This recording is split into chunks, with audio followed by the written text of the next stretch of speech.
Hi, I'm Mo, your local mask supplier. And I'm TJ, and there's something very important that we need to do as soon as possible. Podcast. And this is... It's still new to us, damn it. Welcome to our studio, damn it. I'm Mo, he's TJ, as we just said, and we're here to watch every movie ever made to invite to parties. Yes, that's right. Yeah. And TJ, you just stole from the Blank Check podcast? Because that's the exact words No they said way. during the Eyes Wide Shut review. Yes. Shit. Yeah. Oh no! Yeah. To be absolutely clear, I have not listened to Blank Check's episode on Eyes Wide Shut, and No. I did not mean to steal that directly from them. Yeah. Can we just try this again? And I'm TJ, and fuck. Yes. That's Can I perfect. just do that? Yeah. My apologies to David and Griffin. Yes. So they are.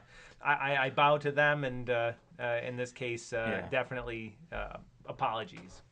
I would say great minds think alike, but I know I'm not a great mind. Damn. Yeah. It was such a slam dunk. I know, I mean, yeah. it's such a slam dunk. It's such a Well, like. you could do iconic... do they get horny with their little podcast? There's also a line from Blank Check when they said that. Except that probably sounds way better from them than Yeah, me. yeah, Oh boy. Well, you know what? I'm just gonna say great minds think alike. yeah, Damn. Modesty be damned. yeah. Well, it could have been like, she's on that Snowball or like those podcasts, say, yeah, Yeah. yeah, Trust me, if I'd known, I never would have said that. I Yeah. don't intend to steal from anybody. But yeah, I guess I'm flattering myself by having said the same thing that they did. yeah, Anyway, this is it's still new to us, yeah. and Damn this it. is. Damn it, that's right. Yeah, Yeah. sorry. I know social media censors us, but we don't have to be censored here, damn it. No, we did not. This is the last movie of this season before we do our wrap-up episode. Yes, It is Monday, July 6th. yes. So it's been a while since we came to you last, and we'll get into that when we talk banter here. Yeah. Which I suppose reminds me, is it indeed time to enter the one, the only banter zone? Yes.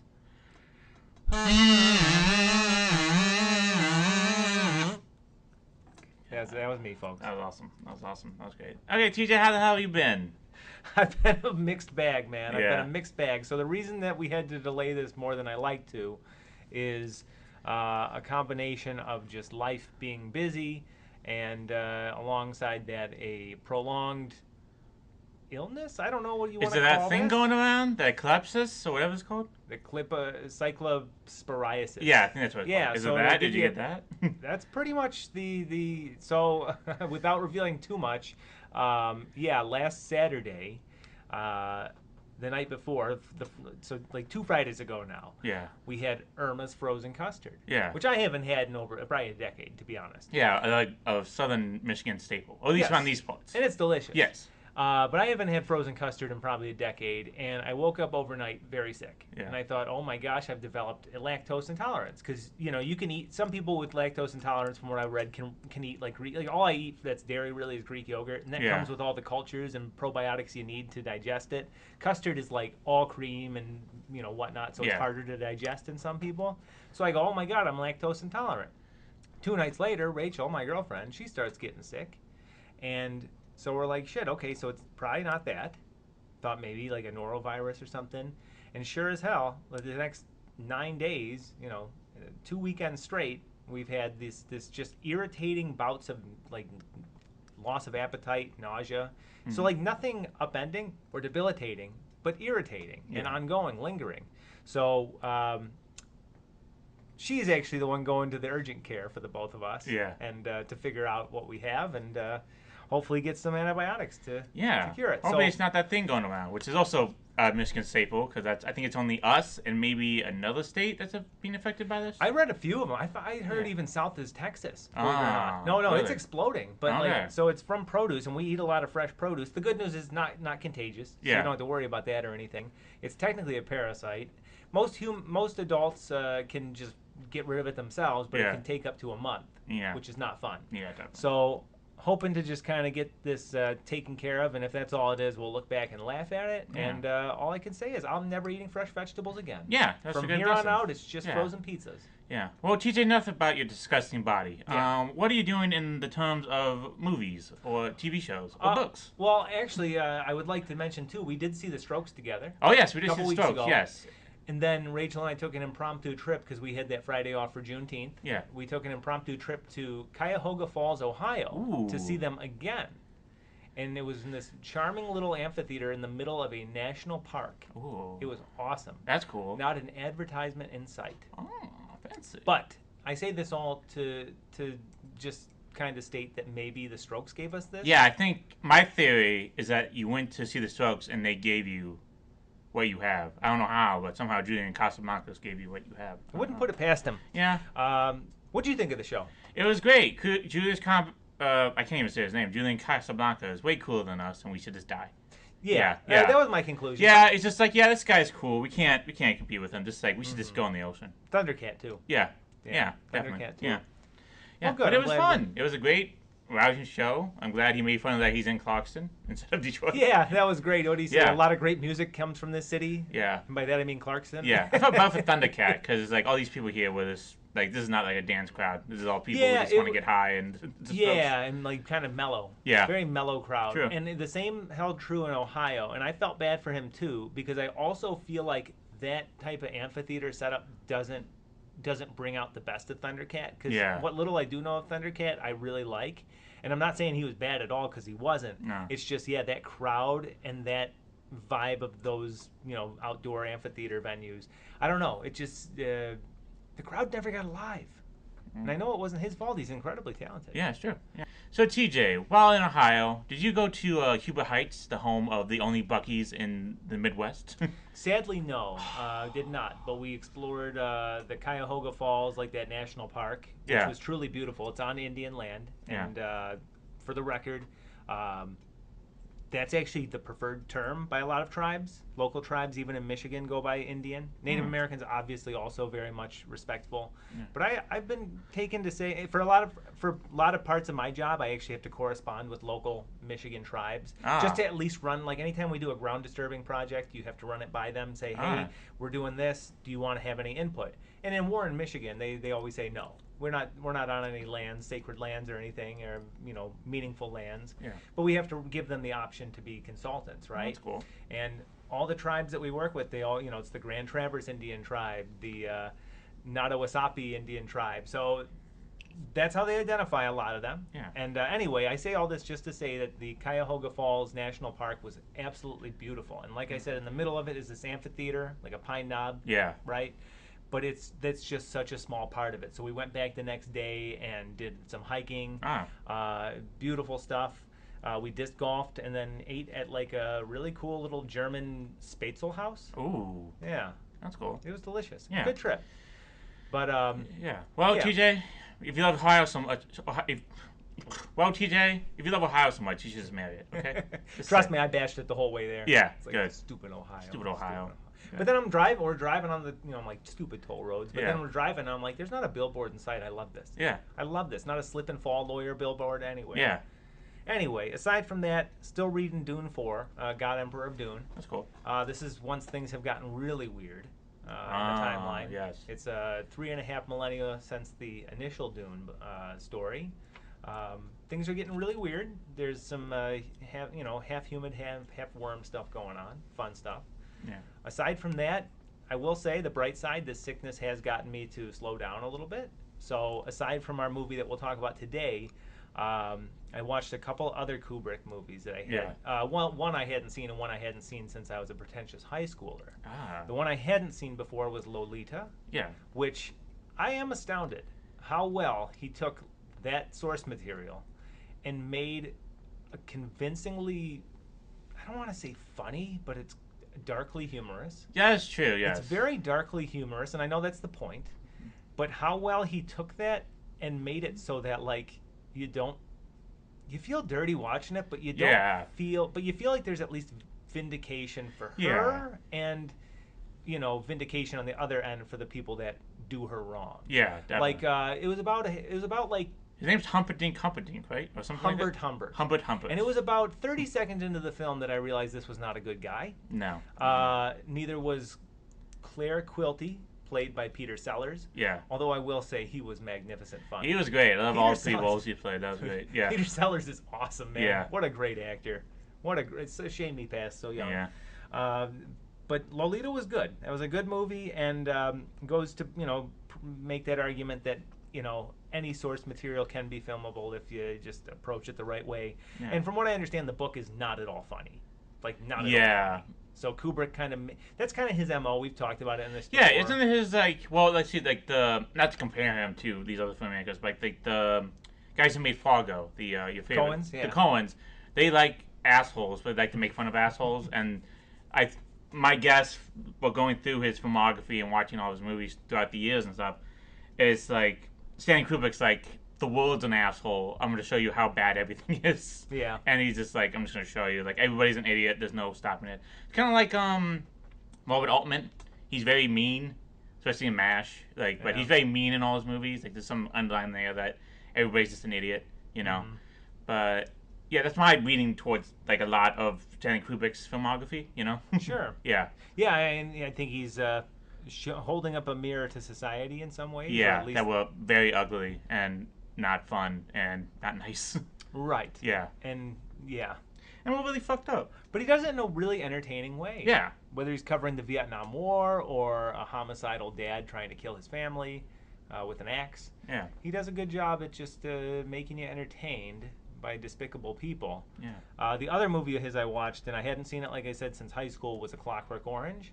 My first findings of Stanley Kubrick.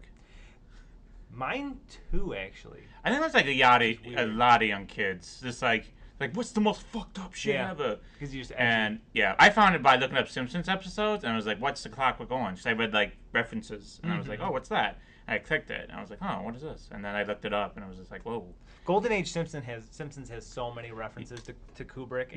And Clockwork Orange in particular. Well, I think I got that. 2001. I got that from I think I watched the second Treehouse of Horror, I believe, or third.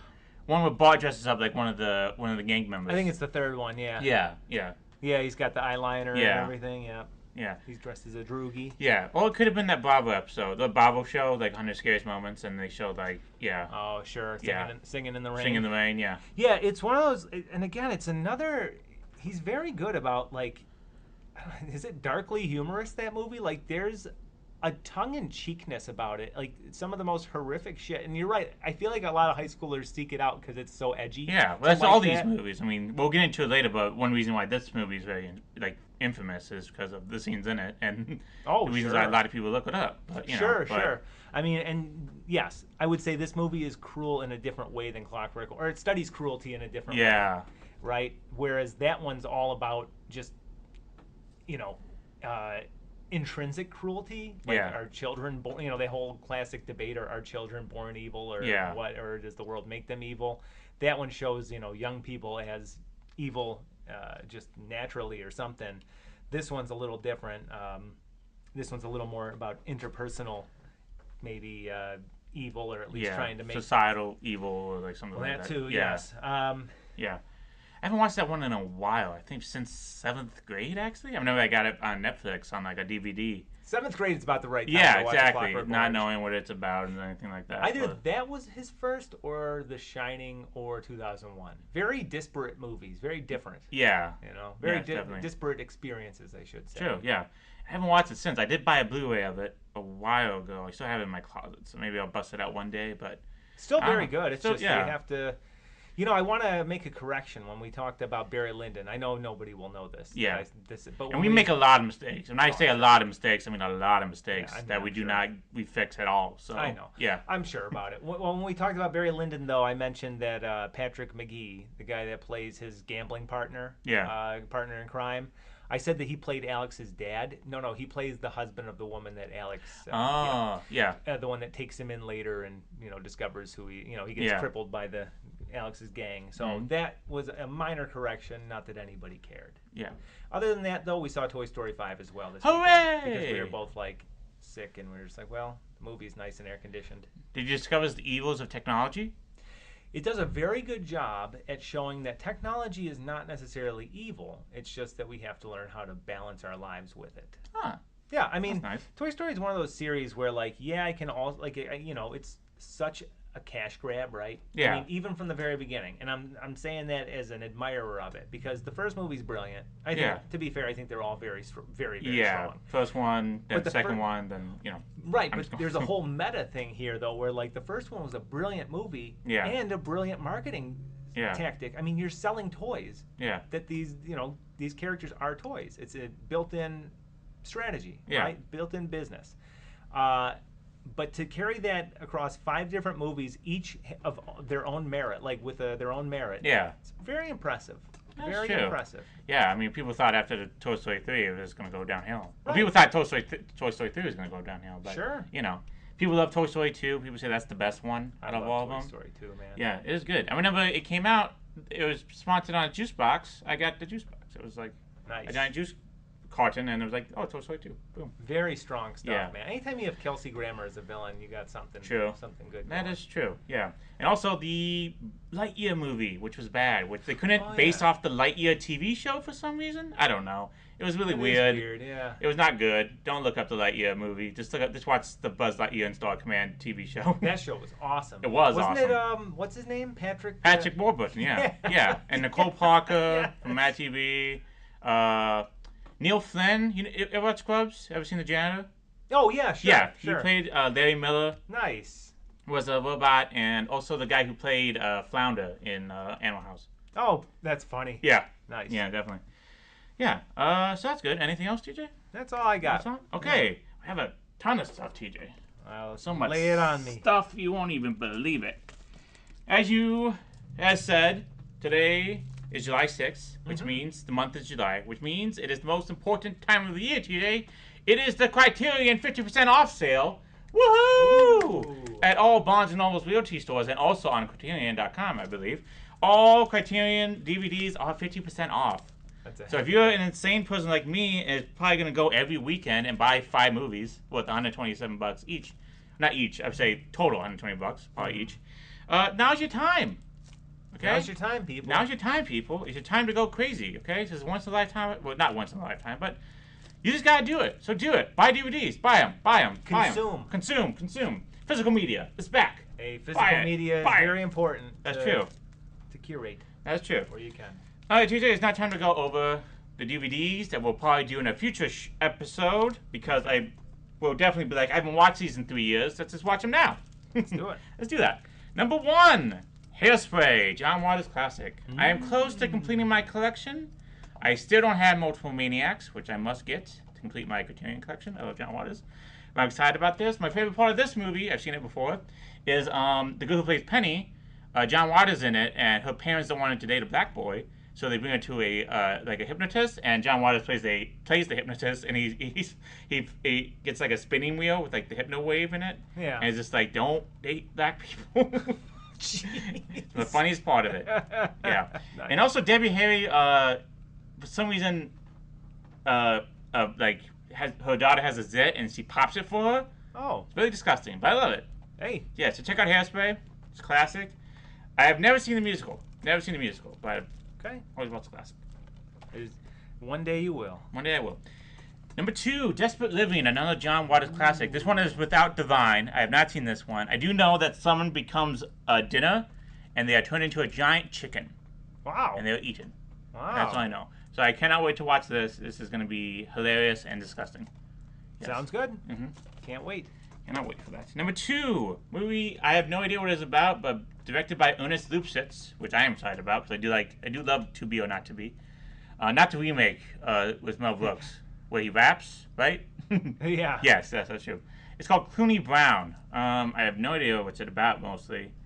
I have no idea, but it says the rare comic turn as Clooney Brown, Jennifer Jones signs in a rare comic turn as Clooney Brown, a irresponsible heroine with a zeal for plumbing. Okay. It's a plumber who's a woman in the 1940s. Ooh. Zany. That's sure to raise Insane. some eyebrows. Oh my god, I cannot wait.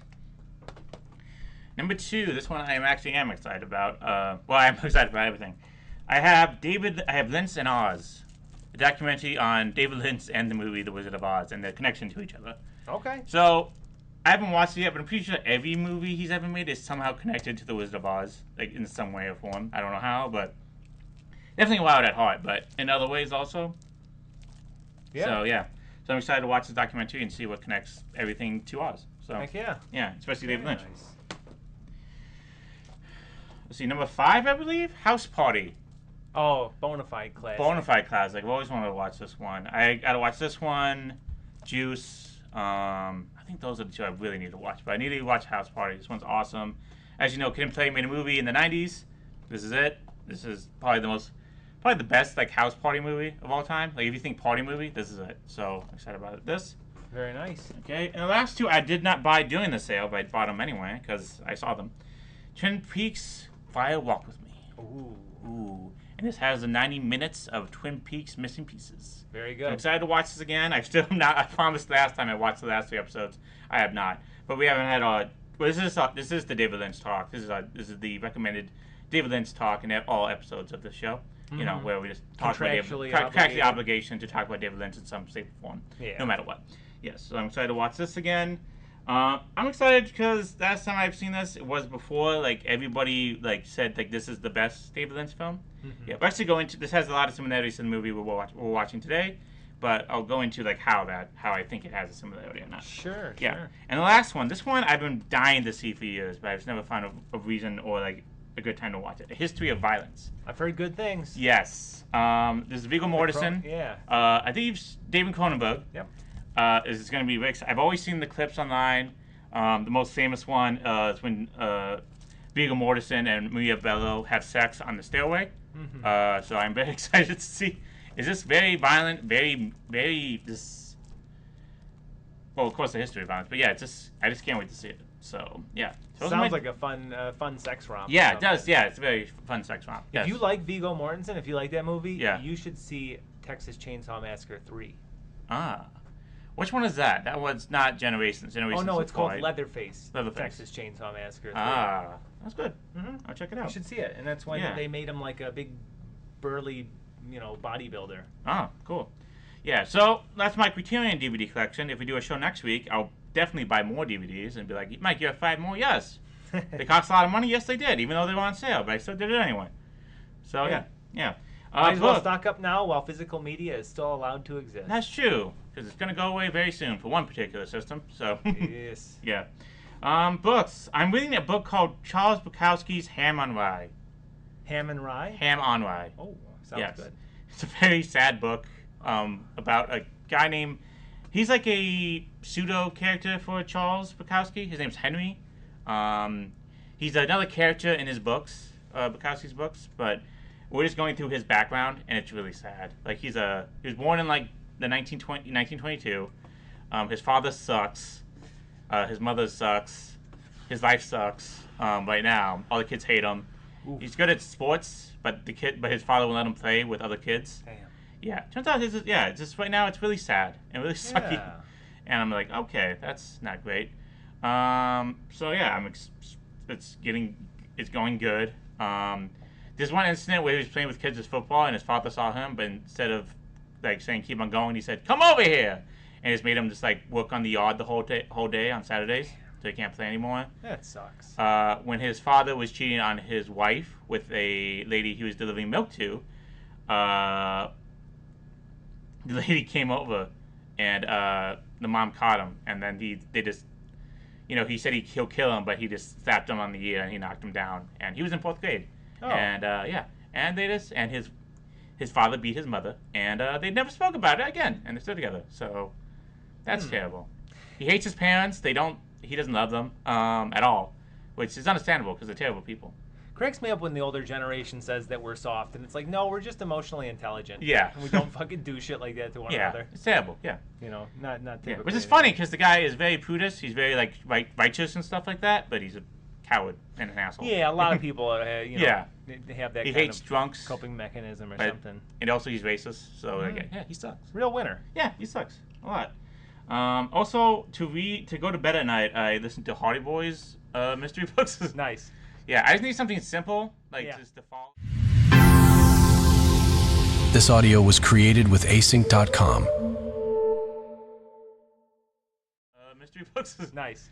Yeah, I just need something simple, like Yeah. just to follow. So Those are as simple as and by the numbers as they can be, and I don't mean that in a bad way. yeah, there's updated versions of them, so they're not like really old. So Sure, it's sure. actually I like them. So it's just like okay, there's I don't know, like if I don't have them, I just keep on thinking. I don't fall asleep, so I'm just like okay, I just need somebody to distract me, and I was like Sure. pass out. So that's good. Movies. I watched a movie called Gunbusters the movie. Oh. So this was directed by the guy who, well, I think he was one of the directors. He's one of the directors of the Neon Genesis Evangelion movies, or TV show. This was a 6-episode OVA back in the 80s.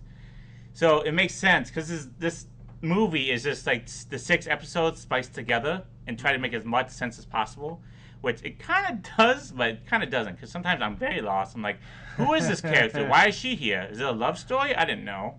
And like they missed a lot of emotional beats, but they stuck to the main principles of like the world and stuff like that. Yeah, it's about there's like you ever seen Star Trek Troopers? Yeah. It's like that, except not taken as a laugh as the world. Oh, jeez. Yeah, So completely straight pretty up. straight face, serious. That's funny. It's about a girl who lost her father during the war against bug aliens. She is training in a high school that trains females to fight in giant robots. Nice. She's very weak, but she's paired up with one of the best ones because the guy who's training her is the guy whose father saved his life. Okay. And it's really fascinating because in like once they go to space, like Earth ages 6 months, but in space they only age like a day or so. So Sure. Yeah. so it just goes through whole of time, and it's just like you see the people on Earth age, and she doesn't age at all, and stuff Yeah. like that. Yeah, It's a real concept. but it's really weird because you don't see a lot of like relationship development. You only get like the bare bones of it because they just smushed it all together for some reason. But if I feel like if you want to watch it, watch the OVA itself. Watch the 6 episodes because you get more character development and more understanding of what's happening. Okay. But yeah, it's actually really cool. The art direction is amazing. And the animation's great. So yeah, I would definitely check out Gunbusters, the OVA. Gunbusters, Yeah. okay. If you just want to watch a movie, it's like an hour and a half, but it just condensed. It's like Akira, but if Akira didn't have the movie first and did it like an OVA first, Sure. I would do. It just mushes everything together. I would watch the OVAs and not the movie together. Okay. I rewatched Wet Hot American Summer with my parents. Hell yeah. Yeah, and Yeah, it's went still hilarious. I love it. It went over well. Yeah. Good. We forgot about the gay sex scene, so that was uncomfortable with my father. So that was weird. But it's still hilarious. It still makes me laugh. I forgot about this great bit where the kids sing a song from Godspell and everybody's like cheering and stuff like that, and then they bring out the cross and everything, and they go boo. Nice. Yeah.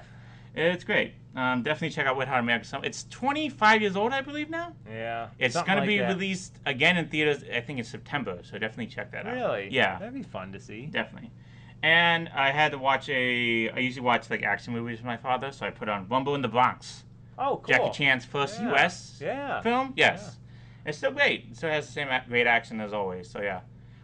Plot-wise, not great, but action-wise, amazing. Are people going there for the plot? No. It's like a Godzilla movie. I'm not watching for the plot. Yeah, definitely not.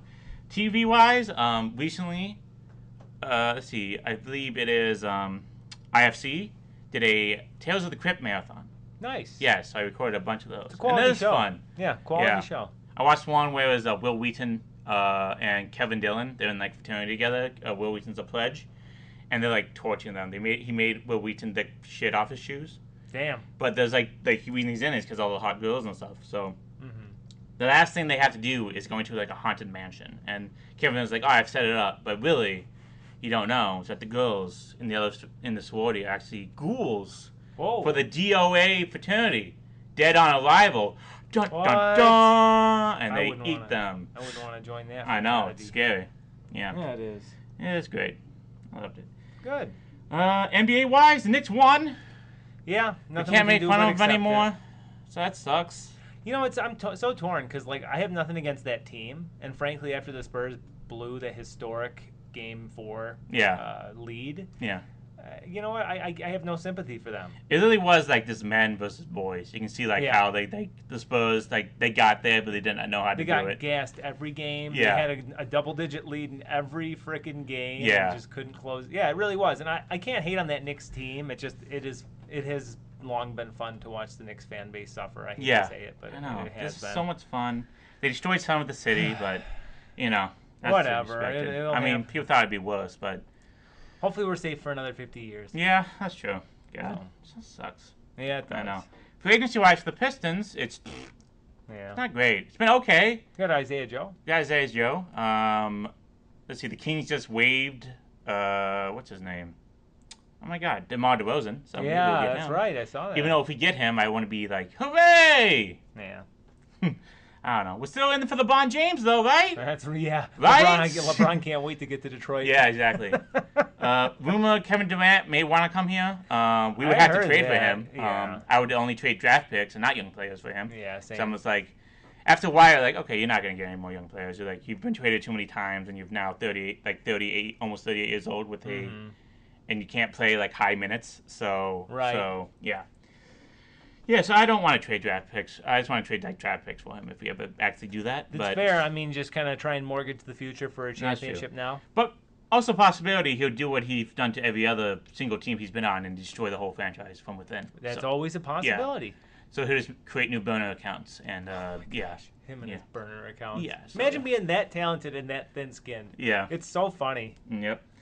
So yeah, so that'd be a fun thing if that actually happened. It would be interesting. Yeah. It certainly. I can't say I necessarily want it, but like, yeah, I can't deny that I mean, it'd be it's interesting. probably not going to happen, but you know, I feel like realize that Kevin Durant could one day just be like, I don't want to be a Houston Rocket anymore, and people and Houston Rockets would be like, good, go. Yeah. I think all his teammates would Probably. be like, yeah, I don't want him. Probably. Yeah.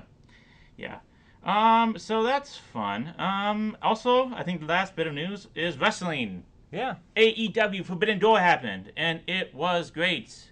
It's fantastic. The wrestling card was amazing. I'll go over it right now. See what we got. First match on the card was the Young Bucks in a three-way tag match against El Sky Team, which is the Mascara Dorada, and Unbound Corporation, which is Shingo Takagi and Titan. That was a really fun opener. Really, it's a Young Bucks match, so all the same, but all really great. There's gonna be a lot of high-flying moves, a lot of high-flying action. Are they faces again? Yep. Love those guys. Yeah. Kenny Omega defeated Zack Sabre Jr. in an amazing match. That sounds like it would be an If amazing match. it's a technical marvel, definitely watch it. I'm recording this before the match on Wednesday at Beach Break. He's facing MJF for the world title. If he loses, he can never face for the world title again. Against any champion? Against any champion. So this is the third time MJF has done this stipulation. Once against Cody Rhodes and once against Hangman. Wow. And MJF has won both times. So Ooh, I don't think it's going to happen a third time, but let's see. Because we're hoping for Kenny Omega versus Will Ospreay at All Out. So that would be so fucking sick. yeah, at All In, sorry to say. Oh yeah. my gosh, that'd be so Yeah, sick. definitely. John Moxley defeated Bandito in a great match. Basically, if you put Bandito in a match, you're going to get great results because he's just pure babyface. Yeah. He's like, you can't hate him. Yeah. Sota Umino, who is John Moxley's like young boy, he's like the guy he claims that he trained and stuff like that. He took under his wing. Defeated Pac in a great match. Yeah, it took a while to get going, but the crowd got into it and it was just tough and physical. Tekla, the champion, defeated Starlight Kid from Stardom, which was also a great match because it had great storytelling. Tekla got fired from Stardom because she beat up the president of Stardom. I don't know, in kayfabe or non-kayfabe. I guess in kayfabe, but You'd hope so. yeah. But she hates Stardom. She hates idols, which is like what Japan wrestling, female wrestling are a bunch of. There's a lot of idol workers who became pro wrestlers. So it was great. So yeah, all these matches I'm just gonna say are great. They're great matches. Each one of them could stand up on their own. So Cope and Cage defeated the Dogs, which is David Finlay and Clark Connors. In a good tag team match, Mercedes Moné defeated Maya Wilde to win the OWN Cup Nice. for the women's side. This is a Good great for her. match. Maya Good Wilde for is her. coming up in the ranks as a babyface, which is great. And Mercedes Moné killed it as always. So we're hoping Tekla versus Mercedes Moné for the title at All In. We're hoping because that'd be a great match. It will be heel versus heel, but I feel like Tekla can just get heat on anybody, so it's gonna be good. So Hell yeah. yeah. There was a match called Death's Doors match, which is just a steel cage match, but the steel cage goes around the ring in a circle instead of like a square. Yeah. And it was Team Briscoe, which is Mark Briscoe, Orange Cassidy, Roderick Strong, Kyle O'Reilly, Konosuke Tezuka, and Darby Allin. They defeated DCMJF, which is MJF, Kevin Knight, Kyle Fletcher, Jake Doyle. Doyle rules! Kazuchika Okada and Andrade El Idolo by pinfall, in which, spoiler alert, Andrade turned face. Ooh. Yeah, he wore a shirt that said "fuck Don Callis" and "fuck MJF." So Nice. yeah, it was nice. It was a great moment. And the match of the night, even though all these matches could be match of the night contenders, was Will Ospreay defeated Swerve Strickland in the finals of the men's own Hard Cup. Damn. And it was amazing. I bet it was that brutal. There was so much blood, so much, and it was amazing. Yeah, it was just. There was one moment where Swerve Strickland gave the house call to, is where he jumps up and does like a side kick to the side of the head. Yeah. And Ospreay just took it, turned around, saw Moxley, because Moxley is training with Ospreay right now. Mm-hmm. He's part of the Death Riders. He looks at him and just like starts hulking up, and then finally like does like a series of moves, like a sling blade, and then he does a hangman, like a flip, or like a hangman's final move where he does a clothesline, but he does the buckshot lariat. Yeah. The hidden blade. The hidden blade. He has a hidden blade version of that. Yeah. That's fucking cool. Yeah, and then he does the Tiger Driver to finish it. I still don't know how the hidden blade gets pulled off without someone getting absolutely fucking wrecked. It's brutal. Very impressive. It was a great show. So you mean to tell me, hold on, Yeah. that a wrestling show in the year 2026 can have more than 5 matches? Yes, they can, yes. Of course, this one has 12 matches, which people would say is a lot. As they say, you either have 4 matches or 13. You can't have 8. Where did they fit in all their Slim Jim ads? No, they don't have any. No. What? Yeah. This was a long show, though. This lasted till like 1 in the morning. Yeah, so they actually pushed forward the next pay-per-view, Resistance or Redemption, I believe it's called, Redemption. So it's going to start at 7 now instead of 8. So You know, I know they're not perfect and they've got their critics, but God bless AEW. Yeah. Because WWE has been just an advertising product with various bouts of sports entertainment. Yeah. Like, it's been so hard to Yeah. follow. The Channel Wrestle Talk says it's like a candy bar now. It's like a chocolate bar, but you know how chocolate bars are like not really chocolate? It's kind of like that. Yeah. 100%. True. Speaking of wrestlers from WWE, a lot of them have been released. Yeah. Sheamus, the longtime WWE faithful, has not resigned. That is crazy. That is crazy. I didn't know he was 48 years old. I did not know that. That is insane. So I don't know what's going to happen for him. Maybe he'll take some time off. Maybe he'll sign for AEW. Maybe we'll see him Wednesday. We don't know. Maybe.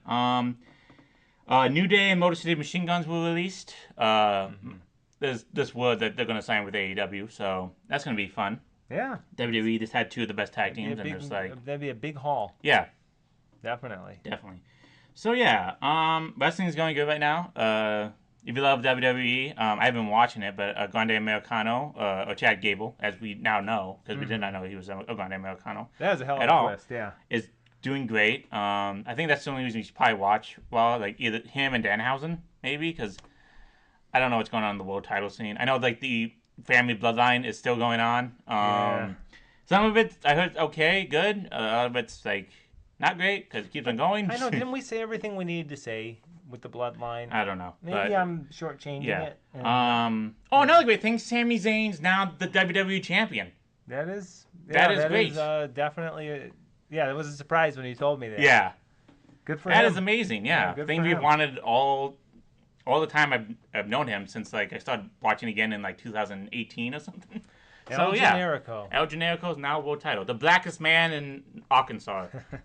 Sami Zayn. That is incredible. Yeah. Good for him. Good for Sami Zayn. I don't know how long he's going to hold it. I know that Cody Rhodes already is #1 contender, like won a match to be #1 contender. So if they do that nonsense where he gets it back right away, which I fear they will. Yeah. At least Sammy got the belt. Yeah. Obafemi won King of the Ring. He decided, no, I'm not going to go for the title, even though that's the thing I win if I win with King of the Ring, and that's the only reason why we're doing this. I'm going to face Brock Lesnar in a Hell in a Cell match, which is his only one he's ever been in. Like the second one he's ever been in since the Undertaker one in Yeah, that's a 2003. good match. That's a good match. Really good match. But the thing is, though, Brock Lesnar's matches only last like longer 8 minutes. Like, are you gonna have a long match with Brock Lesnar?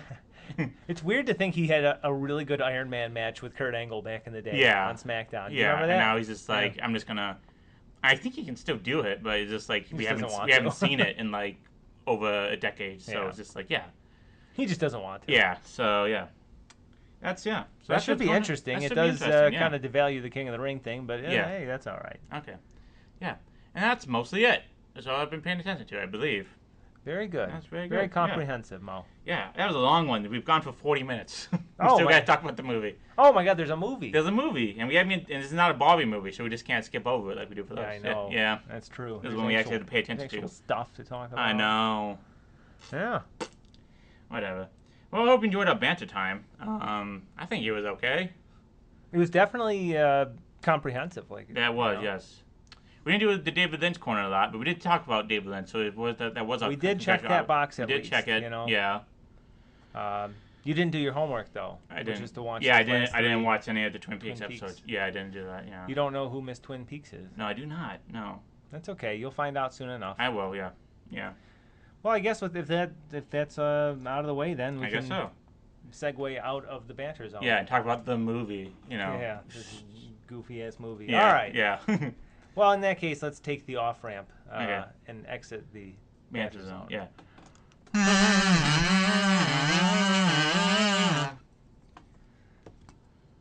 Well, Mo. Yeah. Tell the folks what movie we are here to talk about. We are here to talk about Eyes Wide Shut. Which, first thing first. Yeah. Stanley Kubrick is regarded as one of the greatest directors of all time. Yeah. But your eyes can't possibly be wide shut. Is he a dummy? Maybe. Who knows? Very I sad. think it's just taken from Tinker Tailor Soldier Spy. Oh. Yeah. It'd be a little funny if, because it was his last movie, maybe he was starting to lose his mental faculties and people were like, he's just a genius. Yeah. Just let him work. Yeah. Or maybe he was just like, this was like a placeholder title and he didn't change it in time. There's actually nothing funny about mental decline. I'm sorry. Yeah. Yeah. No, Eyes Wide Shut. It's a cool title. Yeah. Released in 1999, the great year of cinema. Yeah.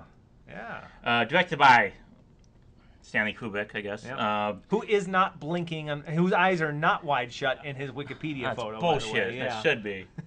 Eyes Wide Shut should be about Billy Wilder. Yeah. Directed by Stanley Kubrick in 2001: A Space Odyssey and Killer's Kiss. Written by Stanley Kubrick, Lolita, and Fiona Zaya. And Frederick Raphael. Far from the Maddening Crown, and Daisy Miller, which was the movie that Peter Bogdanovich directed for Sybil Shepherd, which was terrible, and she was miscasted, but they were dating during the time. I believe she was 18, and he was in his 30s. Yeah. One of those relationships. So, yeah. One of those. One of those. Starring Tom Cruise, The Color of Money, and Cocktail. Mm-hmm. The most mediocre movie, this okay movie of all time. You see there's a Cocktail 2 out, apparently? What? Yeah. What? Hold on. Let me double check this. I could have sworn I saw Is there poetry? For Cocktail 2. Hold on. Let me make sure this wasn't a fever dream I had. That's insane. Yeah. Connect to the internet, damn it. Connect. Oh, we got new internet. I forgot about that, so I don't think you can. I am on it. It's just, I think signal's weak. I'll look it up and I'll get back to you. Okay. Well, I hope there's a lot more poetry and not the suicide of his bartender best friend and his mentor. So I'm hoping that's true. So. Hopefully not that heavy. I've talked about this before. This comes out of fucking left field. It's just he owns a bar, he's successful, and then he's fucking dead on a boat, and you just see his body. And it's bloody too. It's not like he hung himself or anything. He shot himself in the head. It's like, what the fuck? This is about a cocktail bar, right? It was. Yeah. No, it's. It's like when Little Bill or whatever his name is in Boogie Nights kills his wife. Yeah. The movie just turns on a dime. Yeah. Yeah, Cocktail 2 is a 2026 Indian Hindi language romantic comedy drama film. Is it a sequel to the Cocktail movie? I don't know. I saw it, I think, on Rotten Tomatoes, and I was like, does this have anything to... Oh, it's a spiritual successor sequel to Cocktail from 2012. Ah. Okay, so it is not related to this picture. Yeah. Nicole Kidman, The Others, and Stepford Wife. I put Stepford Wife. It says Stepford Wives. Heard of 2004. Wives, but not Stepford Wiver. Yeah. The comedy remake of the cult classic from 1976, The Stepford Wives. Which you think a society who kills the wives to replace them with androids to do whatever they want, you think comedy. Yeah. Yeah. I feel like that movie they can't get right. Like, it's either, like, 1970s kind of trashy or, like, whatever the fuck this was. Can't be. I never saw the 2000s one. I like the tone of the 70s one, or at least I think it's kind of more appropriate. A fun thing to do is go on the IMDb and see like who was at the premiere, because you get like weird people. It's like, why is like 50 Cent there? Why is 50 Cent at the premiere of Stepford Wives? 2004. I don't get it, but he's there.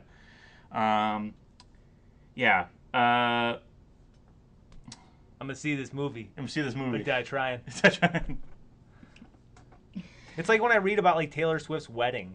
Like Adam Sandler officiated it. Mike Vrabel was there. Like why? Why was Mike Vrabel there? Like Andy Reid, I get. Yeah. But why Mike Vrabel? I don't know.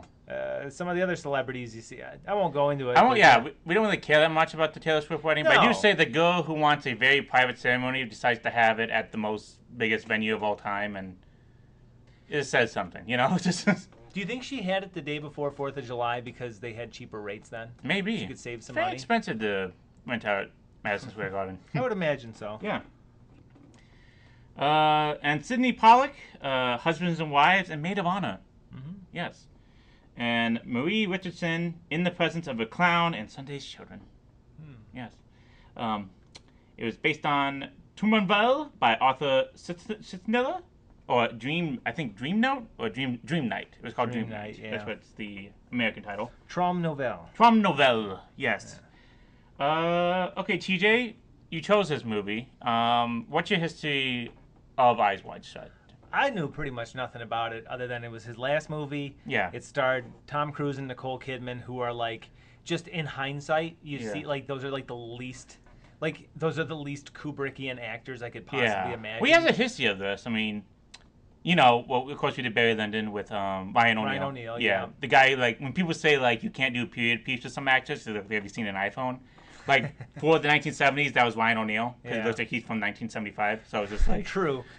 I guess what I mean is, like, you know, I was born in 90, and obviously I didn't see this movie when it came out. Yeah. So growing up, my whole perception of Tom Cruise was summer blockbuster. It was War of the Worlds. Well, they Mission weren't taking Impossible. seriously Tom Cruise and Nicole Kidman, because I think Nicole Kidman didn't really have like a hit movie. Like To Die For, people loved Batman a lot. Forever. And Batman Forever, people were like, okay. And then she was in a lot of blockbusters. I think she met Tom Cruise doing Days of Thunder, which is not the best movie. It's, I guess, the very end of the 80s like blockbuster movie and stuff like that. So never seen it. It's okay. There's one scene where Tom Cruise thinks that the crew's playing a trick on him because during one part of the film, they have a stripper dressed as a cop and like sexually like grope Tom Cruise. Damn. And so he thinks it's happened again, but with Nicole Kidman as a doctor. So he grabs Nicole Kidman's vagina and is like never acceptable. Like, so that was a joke back then. So yeah, definitely not acceptable. Yeah. Unless you go on to become the president of the United States. That's true. And Michael Rooker's in it, so it's great. Yeah. Oh, I like Michael Rooker. Yeah, he doesn't like Fantastic. Michael Rooker.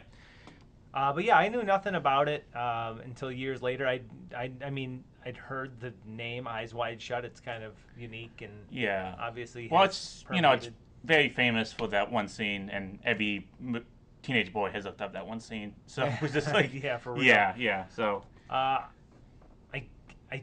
couldn't tell you whenabouts I learned that it was about a sex cult type of thing. Well, for this movie, I'll get into like my history of it a little bit.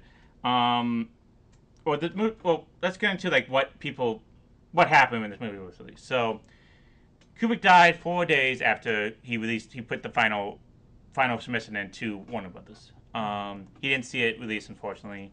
Some say it was finished, some say it was not finished. One of the major things is that the U.S. censors decided to block the scene with women in it. But we'll get into that more later. But when this came out, it was very polarizing. People had no idea what to think because people thought it was an erotic thriller, but it's not that at all. No, not like, God, no.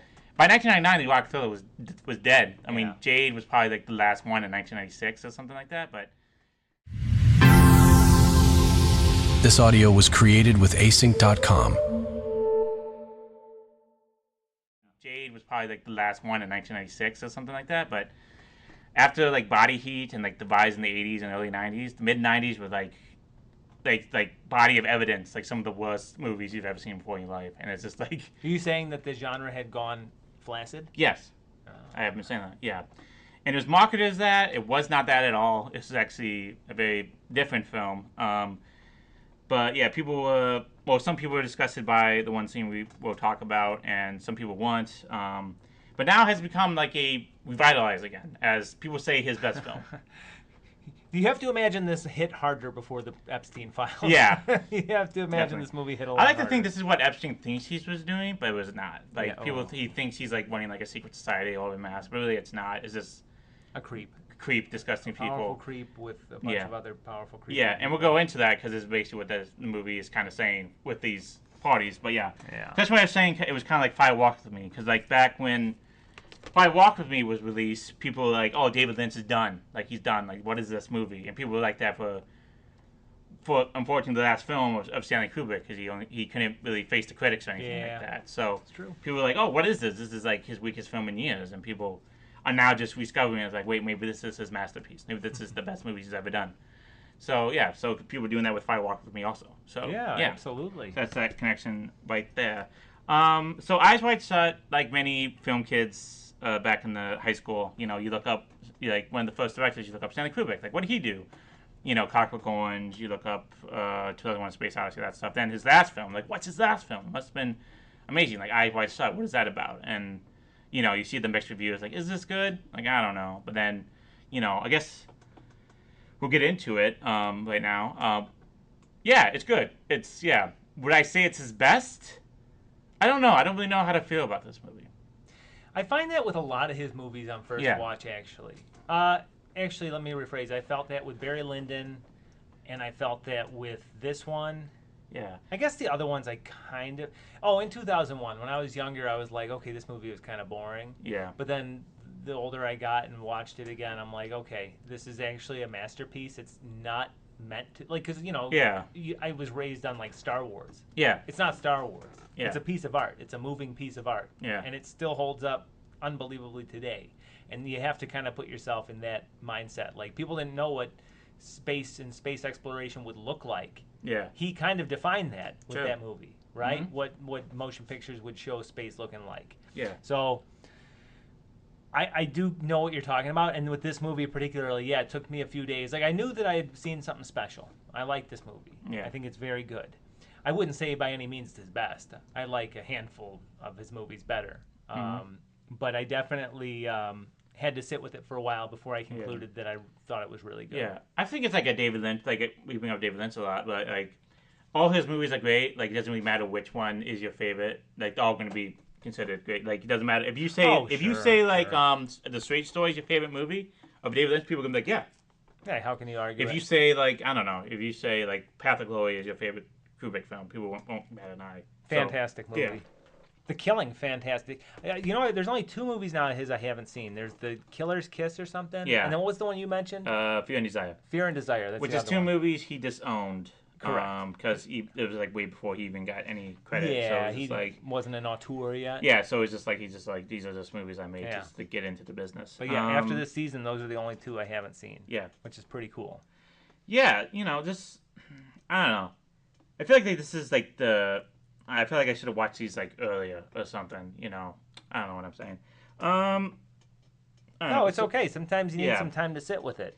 What this really is at its heart, I think, is a movie about, relationships and sexual security. Yeah. Well, I watched it. I'm like, this is all about fucking. This is a sex. This whole like you think this is going to be like some deeper meaning about society and stuff like that. And there's some elements to it, but it's really just about sex. It's about this like guy wants sex. Guy thinks wife is not.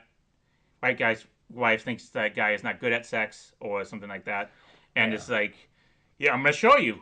Guy thinks that wife doesn't think about sex with other men. Yeah, like something like that. Like like guys can fantasize all they want, but women can't. Women aren't sexual at all, or something like that. I think that was kind of a mindset in the '90s. Men just kind of like the mansplaining type. Yeah, one of my favorite Michael Birbiglia jokes is like, he's arguing with a friend, a female friend, and it's just like female friend's like women get horny too, but it's like then Michael Rodriguez is like, yeah, I agree with that, but it's different.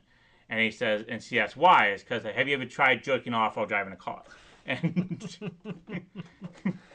I think that there's probably some truth to that. And Yeah. again, I think this boils down to just it's a movie about it's about a man discovering an underground sex cult of Yeah. elites. well, But it's on a more granular level. It's about a couple who come to find out that their relationship isn't on as solid footing as they thought. Yeah. Or at least their sexual security isn't. Yeah. And ultimately, while it ends with them on the same solid footing, the route to get there tested maybe their it ends in relationship. the same solid footing. Maybe. Yeah, But they're at an maybe. understanding at least. Well, I guess I could get into the plot. Yeah, we could do that. Today, let's get into what's this movie about. Today, what the fuck is I Wide Shut about? In 1990's New York City, Dr. Bill Harford, a successful Manhattan physician, and his wife Alice navigate society's upper crust. One December evening, they attend an opulent Christmas party hosted by Bill's wealthy patient, Victor Ziegler, at which both spouses find their fidelity tested. Bill is propositioned by two models, and he later revives a woman who has overdosed on speedballs in Ziegler's private bathroom, while Alice fends off the advances of a charming Hungarian man. The following evening, fueled by the devil's lettuce, a tense argument erupts when Bill assumes Alice would never cheat on him due to her inherent nature as a woman. Outraged by his naive security, Alice forcefully shatters his illusions by confessing to a past overwhelming sexual fixation on a naval officer she briefly saw a year prior, an encounter for which she admits she would have gladly abandoned Bill and their daughter. Before Bill can fully process this psychological gut punch, he is called away to pronounce a wealthy patient dead. This begins a surreal, nocturnal odyssey through the city, driven by Bill's desire for sexual retaliation. Over the course of the night, he is propositioned by Domino, a young sex worker, and he later encounters Milich, a costume shop owner who catches his underage daughter engaging in a bizarre tryst with two Japanese men. Bill's wanderings eventually lead him to a jazz club where his old medical school classmate, Nick Nightingale, reveals his lucrative side gig, playing piano blindfolded at a secret, ultra-exclusive masked orgy. Fascinated and still desperate to reaffirm his manhood, Bill pressures Nick into giving him the password, Fidelio, and the location, subsequently renting a mask and a hooded cloak from Milich to infiltrate the event. Upon arriving at Somerton, a sprawling country estate, Bill witnesses a highly ritualized, masked gathering of the elite, aka a massive anonymous orgy. Despite his disguise, Bill's outsider status is quickly compromised by his taxi arrival and his being tricked into believing there was a secondary password for entering the house. He is forced to unmask before the hostile congregation, but before he faces whatever severe retribution the group intends, a masked woman, whom Bill recognizes as a figure who warned him to flee earlier, volunteers to take his place, allowing him to leave unharmed on the condition that he never speak of what he saw. The following day becomes a frantic exercise in paranoid damage control. Bill returns to Domino's apartment to find that she had just tested positive for HIV that morning. His rented mask disappears from his home, and he learns that Nick Nightingale was forcibly checked out of his hotel by two ominous men. When he reads a newspaper report detailing the suspicious overdose of a high-profile fashion model at a local hotel, Bill suspects she is the woman who saved him. His investigation is cut short when Ziegler summons him, revealing that he was one of the masked figures at Somerton. Ziegler insists that the entire theatrical ordeal was merely an elaborate hoax meant to scare Bill into silence, and that the model's death was a tragic coincidence, though Bill remains visibly unconvinced. Upon returning home, he finds his missing masquerade mask resting on the pillow next to a sleeping Alice. Confronted with the undeniable reality of his actions, Bill breaks down and confesses his nighttime exploits. The next day, while Christmas shopping with their daughter, the couple concludes that while they are now awake to the fragile, dangerous realities of their marriage, they should remain together. A resolution Alice punctuates with the direct suggestion that they engage in a specific, immediate physical act. In the end, no hilarity ensues. Did I miss anything? No, I think you got it. I think some hilarity ensues. Like the shopkeeper was funny. I like that part. Yeah. That was fun. Yeah, Milich. Yeah. I don't know how to pronounce. I forgot how to pronounce his name, but yeah, okay. Sidney Pollack was hilarious. I loved his performance. Actually, true. There Yeah. was some mild hilarity. Yeah. All right. Well, editor's note: some mild hilarity. My hilarity issues. Yeah. Yeah, so that is it on the surface. Yeah. And to touch back really quickly on the very end when I said they're on solid ground, what I mean is this whole ordeal showed them how much they want each other in that moment just for Yeah. the security. Sure. For the security of, when he comes home and finds that mask on the bed, Yeah. indicating that clearly someone had been in the house, and knows where his wife sleeps and where he sleeps. Oh, I That thought is the she way to found go. it. Oh, I thought someone planted it. Oh, I didn't That's know. how I read it. Okay. Maybe she did find it. I read it as someone planted it, which was made all the scarier to me by the fact that when Ziegler meets with him at the end and says, oh no, she died of an overdose. The door was locked from the inside. The police are convinced it was an overdose. I thought that was doubling down on somehow these guys are that good. You know what I mean? Yeah. I could be wrong. I could be wrong. Yeah. But that's part of the fun of this movie is, yes, there's a mystery to it, but we will never know Well, because we are not. We don't know if there's a mystery to it. That's the thing. So Sure. we'll get into it. So the book this is based on, Trumavelle, which stands for Dream Night. This is what this whole movie is a dream. Like Kubrick wanted it that way with the Christmas lights and everything. And by the way, the whole first scene at the party, it's all Christmas lights. There's no actual lighting to the set itself. It's all the Christmas lights in it, and adds really to this kind of feeling to the movie of dreamlike and stuff like that. But I watched a documentary about this film. It's a very short one on the DVD because I also bought one I left out from the Criterion Collection, Eyes Wide Shut. Ooh, love that movie. I'm holding the DVD right now, folks. Yeah. I know, with the original art cover done by his wife and his child, I believe. That's really cool, actually. Yeah. I believe this was Kubrick's actually wife and child? I believe so. I believe actually maybe his daughter did this. Yeah. Nice. Yeah, I believe this was the original poster of it all. Yeah, so they said this movie's about jealousy, which it is. It's about, well, he's jealous that his wife can get off without him, and he's like, bare bones. Like, he feels emasculated. He feels like I can get any woman I want. Like, if you think you can get any man you want, I can do that too. And, okay, so let's go through my notes real quick. This is going to be a new favorite segment of mine. All right. My first note was Sidney Lumet, because I thought Sidney Pollack was Sidney Lumet. I got confused on that. And I wrote, Tom Cruise is definitely an asshole. So Tom Cruise, his character, he is Tom Cruise. Stanley Kubrick just said, this be you. But of course, that drives Tom Cruise crazy, because Tom Cruise can't be just Tom Cruise. He needs a challenge. Mm-hmm. So it just drives him insane. Because, I can't just be me. No, I need to be something. And it's he keeps on just saying, no, just be yourself. It's fine. Just take it how you want to take it. Which, so that was driving him crazy. He's definitely a guy who thinks he's better than some people. He's a successful doctor. He's in the upper middle class of New York. He has a very nice apartment. But he's not there yet. He's not in the higher ups. So, he goes to that party with his wife, and he's there only because he's the doctor of a patient. He makes house calls to this patient because he's in the higher ups. He's in the Manhattan elite. Yeah. And so he doesn't know anybody there. He isn't his wife, so it's just we just go there. So he is not above them. And you can tell through this whole movie, how the difference is. He's above, when he's in the cab, when he goes to the secret party, you can tell, he does a dickhead move where he rips a $100 bill in half, and he gives the other driver the other $100 to stay on there. Mm-hmm. Keep the meter running. He doesn't know the babysitter's name, he looks down on, I don't know exactly, but... Yeah, he's a wannabe social climber. He's a wannabe social climber, you can definitely tell that. He is certainly, if not upper class, he's certainly upper middle class. Yeah. But he's not elite status. Yeah, and it's not really said, I want to be this, but he definitely wants, to prove he could be that, He wants to stand up to these guys. Sidney Pollack's character is what he wants to be. He wants to be the higher up guy, Because when you so in the party, they're at the party, they don't know anybody. Great. In the beginning, we were getting ready. I do love the scene where the diegetic sound was the speakers playing the opera music or the classical music, and they stop it. The non-diegetic music becomes diegetic music.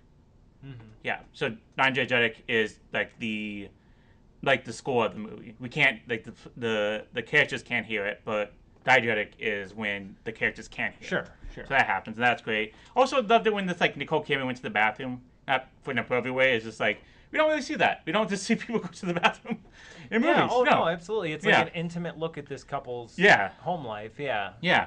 I don't know. I was just like, oh, there's just the bathroom. Actually, you know what I do love about the beginning Yeah. of them getting ready is it shows, her, obviously they're a objectively beautiful looking couple, right? Yeah. And they're getting ready for this gala event. And what I think it does nicely is it shows that whole class clash, if you will, where like at the beginning I'm thinking, oh, they're upper class. Look at how beautiful her dress is and how nice he looks. And then by the end of it, when we see them more in their not slummy clothes, but they're around the house clothes, you realize, oh, they're way more like us than they are like Ziegler and his wife. Exactly. Yeah. Then you get to the party. We're at the party. And they split up for a little bit. I believe do we meet Nick Nightingale first, or is that after? I think no, first. we meet it first. That's right. So we meet Nick Nightingale, played by director Tom Fields. Yeah. Who directed In the Bedroom and Little Children and Tar. Great director. So we meet him. He was a former dropout of a medical school that Tom Cruise went to. And I love the line, you study to be a doctor, you become a doctor, and he was just like, you become not a doctor, and you don't become a doctor, or something like that. You study to be a doctor, and you don't become a doctor. I don't know, something like that. Sure. I forget the line, I messed it up, but it's all good. It's all good, yeah. So we meet him, and they talk for a little bit, but then they split off. Nicole Kidman and Tom Cruise. Nicole Kidman gets into it with a very older gentleman. He's definitely. You can tell the difference between him and Tom Cruise. One, he's older, and two, he has more suaveness than Tom Cruise. Tom Cruise is very like middle of the road. He's like a blank sheet of paper, or like a soap bar or something like that. he's like a nothing. He's successful, but he doesn't have any passion or like any suaveness or anything like that. Sure. Things that he wants, but but he doesn't have. And he doesn't have that innate sexual desire that it takes to dance with another man's wife and talk to her the whole time about sexuality. Yeah. And about how it's completely normal to want to like bang other people or whatever he's talking about. Yeah. And he does flirt with like two models, but you don't know, like he's not going to go for it. You can tell he's just not the guy's going for it. Right, and I think that's where all his internal conflict comes from is he realizes, oh my gosh, like maybe I've got these sexual I'm not as sexually charged as the rest of the world, and maybe he feels insecure about that. Yeah, and spends the night desperately trying to bang anyone that will have him. Yeah, and coming close, but kind of wussing out at the end, if you will. Yeah. So then Sidney Pollack asks for one of his workers. That's how you can tell it's different, because if Tom Cruise was in the situation, he would literally go find the person. No, Sidney Pollack sent out a henchman to go find Tom Cruise and go to the bathroom. Sidney Pollack is redressing himself because he just had sex with a hooker. Yeah. And she's ODing on speedballs. Which is heroin and cocaine. Yeah, and he does not care because he's just like, I just want to get rid of this. And like you can see that's how the difference is. It's like, you work for me, you help me take care of this now. And like he just wants to get her away. Like, can she go in a car now? I was like, no, you gotta wait a little bit. So, and Tom Cruise actually showed some compassion. Just like, she's ODing, like, just let her rest for a little bit, and then you can send her off. Mm-hmm. Yeah. But then we get into, like, the crux of the story. What causes everything to happen? They go home. Marijuana. The damn devil lettuce. Devil lettuce. Those jazz cigarettes, Yeah. They get high, and Nicole Kidman has, like, she's angry because she's like, hey, I can't get sexy too. I can't get horny. Like, I can't cheat on you. Only you can cheat on me. That's not fair. And then she then breaks down into the story of how they went to Cape Cod and she met like some sailors or something. She just saw him. She didn't meet him. She just saw him in passing. It's not like she cheated or anything. I thought that's how this was going. I thought this is how it was going. And I thought like not even cheated. It's just like I saw him, and just dreamt of him just fucking me, hardcore, like this fantasy, and he loved it. And it's like, she didn't say like in the words like, and you never got me like that or something like that, but it's like implied that way. It's just like implied like you never could do this. Yeah. Only I could do this.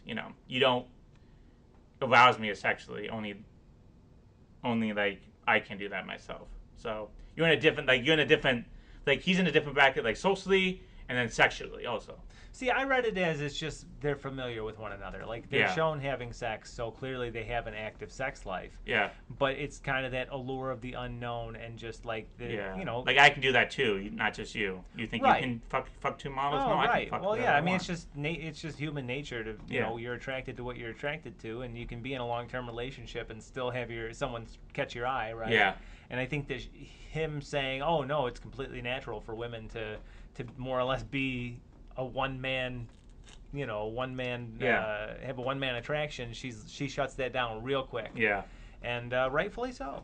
Yeah. Rightfully so. I think I think that no, he's just a guy that's again kind of a mansplaining type where this is how it is. This, you know, I know more than you in this case. Yeah, and and he's pissed off. I'm going to explain it matter of factly. Yeah, and I'm gonna show you like I can get any woman I want. You know, right? Like, and he's very insecure about the fact that she had the gall to fantasize. Yeah. Now where I say she goes too far, or you know, at least where I think that she wants to hurt him, is by saying, "I would have left you and our daughter for an opportunity to bang." Wow. I mean, that's horrible. Yeah, that's horrible. a horrible thing to say. Even if it's true, like say it to a therapist. That's a horrible thing to say to your partner. Yeah. I mean, I guess maybe there's a time Of when course, that can come out. she but was like, high. geez. She was angry. So maybe it's like, you know, when you it's emotion. When you're high and drunk, you just say whatever.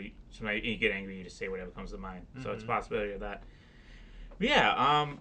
So that's how it starts. This is how it begins everything, and then the dreams happen. The fantasies happen. Like every fantasy you can think of as a man happens. Like we'll get into. We're going to. So he goes to his after hours trek here. After his trek, he goes to a patient's home. He just died, and he meets the daughter of the man who just died. And all of a sudden, I also wrote down it's Greg from Dharma and Greg because I didn't see anything else. That was her fiance. That was her fiance. I was like, nice. Holy shit, it's Greg from Dharma and Greg. Yeah. So all of a sudden, like, she's having a breakdown, and she just says, "I love you. I love you." Oh yeah, I know. I love you. Like, we have never talked, and he's like, we have never talked before in our life. But that's another fantasy. The fantasy of a girl just like she's obsessed with you for no reason. Like, she loves you. She was willing to have sex with him right then, right there, if the fiance did not come. You know, that's another fantasy. And he turned that down because he didn't realize what was happening throughout the whole night. He had opportunities, and he turned down those opportunities and became new fantasies, you know. And I'd argue it's because he doesn't have that libido, that sexual drive that is needed for somebody to commit that infidelity. That's true, yeah. Until like later on in the night, he's like, I can do this, you know. Then he tries. He tries really hard, and then let's see, he then decides when he meets Nick Nightingale, the only character name I've ever remembered in my whole life. He's like, okay, I'm playing at this shitty club, and for like 2 weeks, come meet me there. So he meets Nick Nightingale that night, and he's just like. And he's like, "Where are you going?" And it's like, "I'm going to this crazy party. Like, they put a blindfold on me. I can't see anything, but I know there's like some women just walking around naked all the time." So it's like, "Okay, give me the password," and he gives him the password. And like, this is it. This is his adventure now. Like, now he's gonna go to this party and like have a wild and crazy night. You know, like this was first produced as like a comedy film. This movie, like they tried to make this like a sex comedy in the '70s with like Steve Martin. They tried with Woody Allen, Tom Hanks, Albert Brooks, Alan Alda, Sam Shepard. Yeah. I can see how this could be a comedy film. Like, this is set up like, oh, like, I can have sex with anybody. And then he keeps on trying to have sex with people, but, like, in a humiliating ways that keeps on failing or something like that. Mm-hmm. But this is all completely straight. Like, well, right. In this case, it's him just wanting to prove to himself, I think, that he could do it. And then getting too scared to actually do it. Yeah. Like he could with the hooker, Domino. Yeah. Who very directly invites him up. And he ultimately doesn't go through with it, and later finds out she has HIV. Yeah, so that's the end. That's the end of the dream. That's it. That's the end of the dream night. It's just like you now face reality. If you would have slept with Domino, she would have gave you HIV. Keep in mind too, this whole time he's like just blowing ungodly amounts of money. Like, he pays Domino her full rate despite not having any sex with her or whatever. Yeah. He pays Milich this costume. Oh yes, he needs to get the costume first because he can't. Even though he's wearing nice clothes, like they won't let you in with that. Right, he's got to get some masquerade clothes. So he goes to this wake up this costume store owner. Yeah, because he thinks it's his old friend or his little patient, but it's really just a random guy. And some random guy, and he has to pay $200 over the normal rental fee. yeah, and then we for waking him discover up. his daughter, the rental store's daughter. This audio was created with async.com.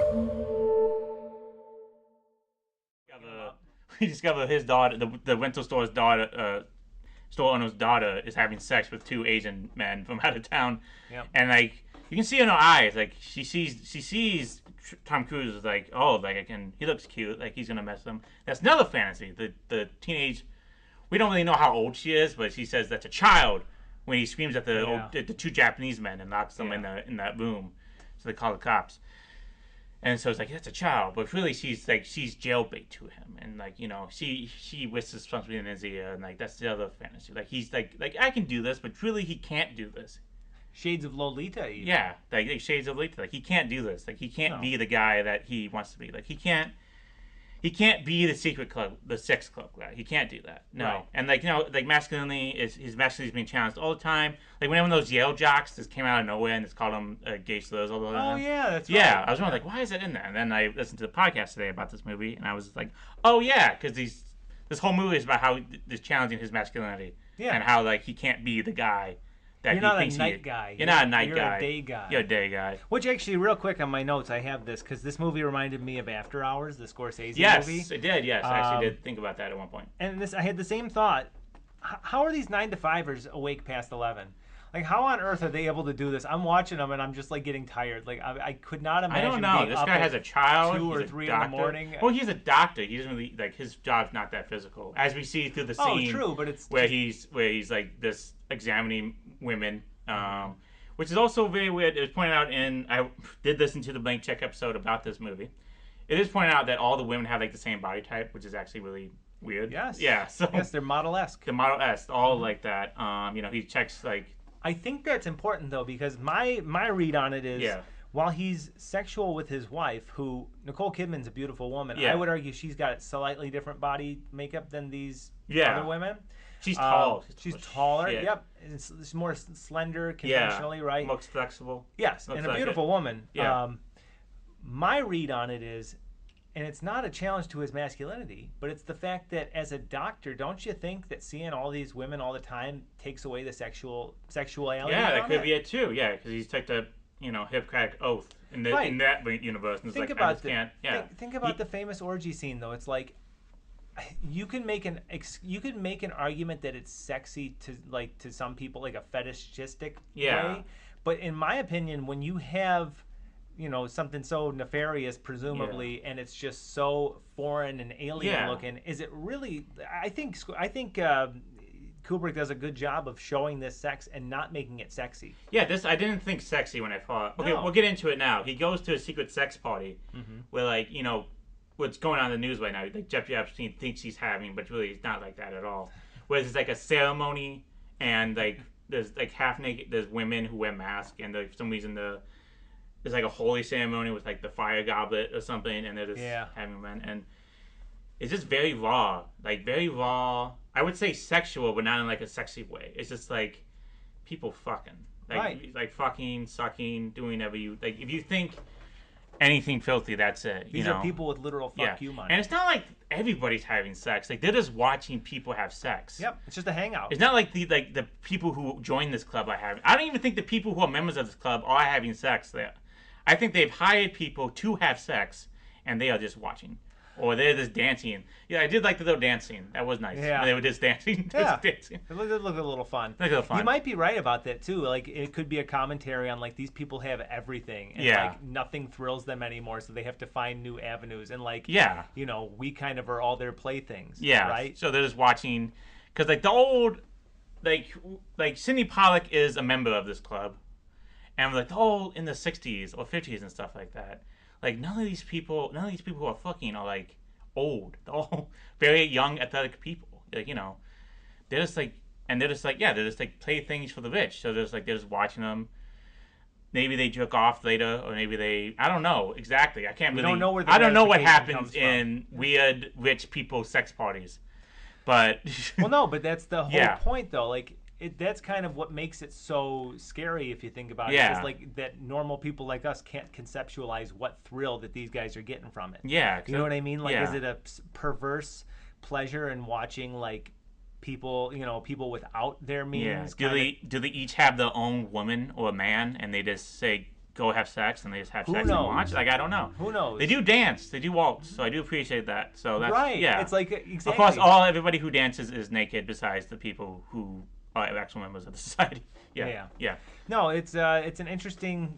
Yeah. It's so interesting because there is so much that is left unanswered, and I do ultimately, while at the end of the day it sucks not to have some kind of answers, I always find that's a scarier, more unsettling way to end a movie, or for me anyway, because it keeps me thinking about it. Yeah, because he thinks he can hang with these people, but he doesn't know what's going on. He's just like... He showed up in a taxi. Yeah, and that was his dead giveaway. Like, these people show up in, like, as you say in the movie, these people show up in limousines, and you showed up in a taxi. Yeah, and so he just sees what's happening, and he's like, the woman who we believe is the woman that OD'd in the apartment. Fun fact, that was played by two women. The first woman, I don't think Stanley Kubrick liked. I guess he was very trouble on set, and so she fired her, and he replaced her with another woman. Oh boy. Yeah. So that's why when he found her body and examined it in the medical bay, or what's it called? What's the place where the morgue? The morgue. Yeah. Yeah, it's two different actresses. So yeah. Oh really? Yeah. So that's why. So, yeah, and she's like, you don't belong here. And I was like, and he's like, what if I do belong here? Like, not in that words, but it's like, I can be here. Like, I can, like you go to a party, but you realize, like, you can't go to this party. Right. You're like a junior high kid at a high school party. Like, I don't belong here. And I think it's a commentary on both his class and his again, his lack of security in his sex drive or his sexual his manlyhood. state. It's like you don't belong here. Like they're gonna humiliate you, and even though I guess it was all an act, but we'll get into that later when we go through the movie. Was it an act? Wasn't an act. We don't know. But yeah, like he doesn't belong there. Like I don't know. He doesn't accept like he is just a man who has like I guess a normal sex drive. He is not into whatever the fuck Sidney Pollack and his rich friends is. I do love when Sidney Pollack like breaks down to him and it's just like you don't want to know the people type and thing. And this is once again. I don't know if like Stanley Kubrick knew or like he can see into the future, but this tells a lot what's happening now. So let's just say I'm sure there have always been rumblings of the elite having weird sex. Yeah, I mean this is not like new. Like I'm not saying like this has been going on for like centuries. Like England, like aristocracy, like Caligula. Like people with power will do very weird things because they have that power. Yeah. And they would do whatever they want. It's Maslow's hierarchy of needs. You ever hear that? No. It's basically just a tier of, what your needs are. And basically where you are on that list dictates what you are looking for in life. So, like level number 1 is basic needs. Food, water, shelter, security, that stuff. Yeah. Once you have that need met, then it's social stuff. Once it's social, then it's financial and yada yada. So once you have all your needs met and you are living comfortably, right, and you are living on your own terms, when you reach the top, it's called self-actualization. At that point, you're not worried about money. You don't have a job to go to. Whatever the case is, you are able to live your life as you want it, unencumbered. Yeah. That is where these people are. And so it's almost like we can't relate to these people. You and I go to work every day, and we spend our evenings watching these movies. We can't relate to these people. So once you've put a human in that place where they are completely to their own devices, right? These elites, what do? And in this case, and in a lot of cases in the real world, it turns out maybe once a month or once a year they meet together, have a secret sex cult, and then put on masks and watch people have sex, and then maybe have sex later on. I don't know. Maybe, and the fact that you and I are average Joes means that we cannot conceptualize it. Exactly. We can't put ourselves in and those shoes. neither can Tom Cruise. I know he looks like he's trying to play cool as this like it's like am I or like stuff like that, saying like words like that. It's like I'm just looking around, you know, not like he's scared shitless, like he's just walked into something he can't explain and that can't get out of. And that's where I love his casting, because we're so used to Tom Cruise, Mission Impossible, right? Like this guy can get out of anything, but he can't get out of. I do love how Stanley Kubrick's like, just be yourself, and it's like, this is Tom Cruise. Yeah. And we're gonna humiliate you. We're gonna humiliate you, yeah. And luckily, she came out and was like, "Get out of here, like now." And then they have the judgment call. It was like, "What is the second password?" And then it's like brutal. And there was no second password. That was brutal, man. And like you said, like I don't know, I guess it makes more. I guess I believe Sydney Park, like that was just like a whole setup, because like.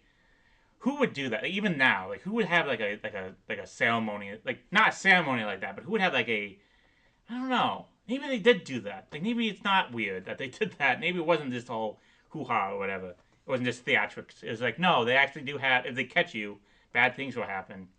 But but this kind of goes on to the end of the movie. The end of the movie, turns out he gets kicked out and then he tries to figure out what happens, but then he can't. And then like that's when the fantasy ends. Like he realizes if he had sex with Domino, he would have probably got AIDS. If he would have kept on been in that meeting, like or stayed there, we don't know what would have happened to him. Then one of the other funny scenes in this movie is when he goes to the hotel and tries to find Nick. Alan Cummings. Yeah. And he finds Alan Cummings, which that was like a weird, like not weird cast choice, but just like you know what? I'm gonna make this a funny moment with these Alan Cummings is gonna be a weird dude.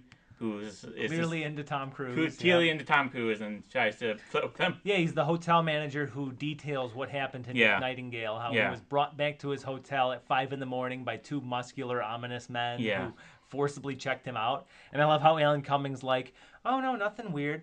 Oh, you know what? Now that I think about it, he was forced to check out at 5 a.m. by these two burly, mysterious-looking men. Yeah.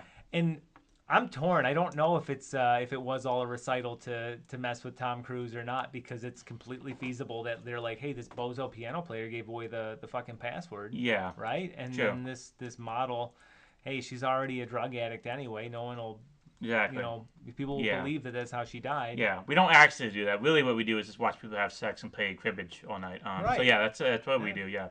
It's all facade. So he goes to the apartment.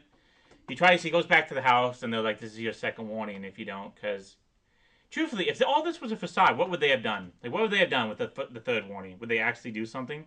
I mean, if this was a facade, which I thought it was, because, I mean, when Sidney Pollack confronts Tom Cruise, it's like, I was there, because we think it's the man who stared at him when he walked in the door, but we do not know, because nobody said anything.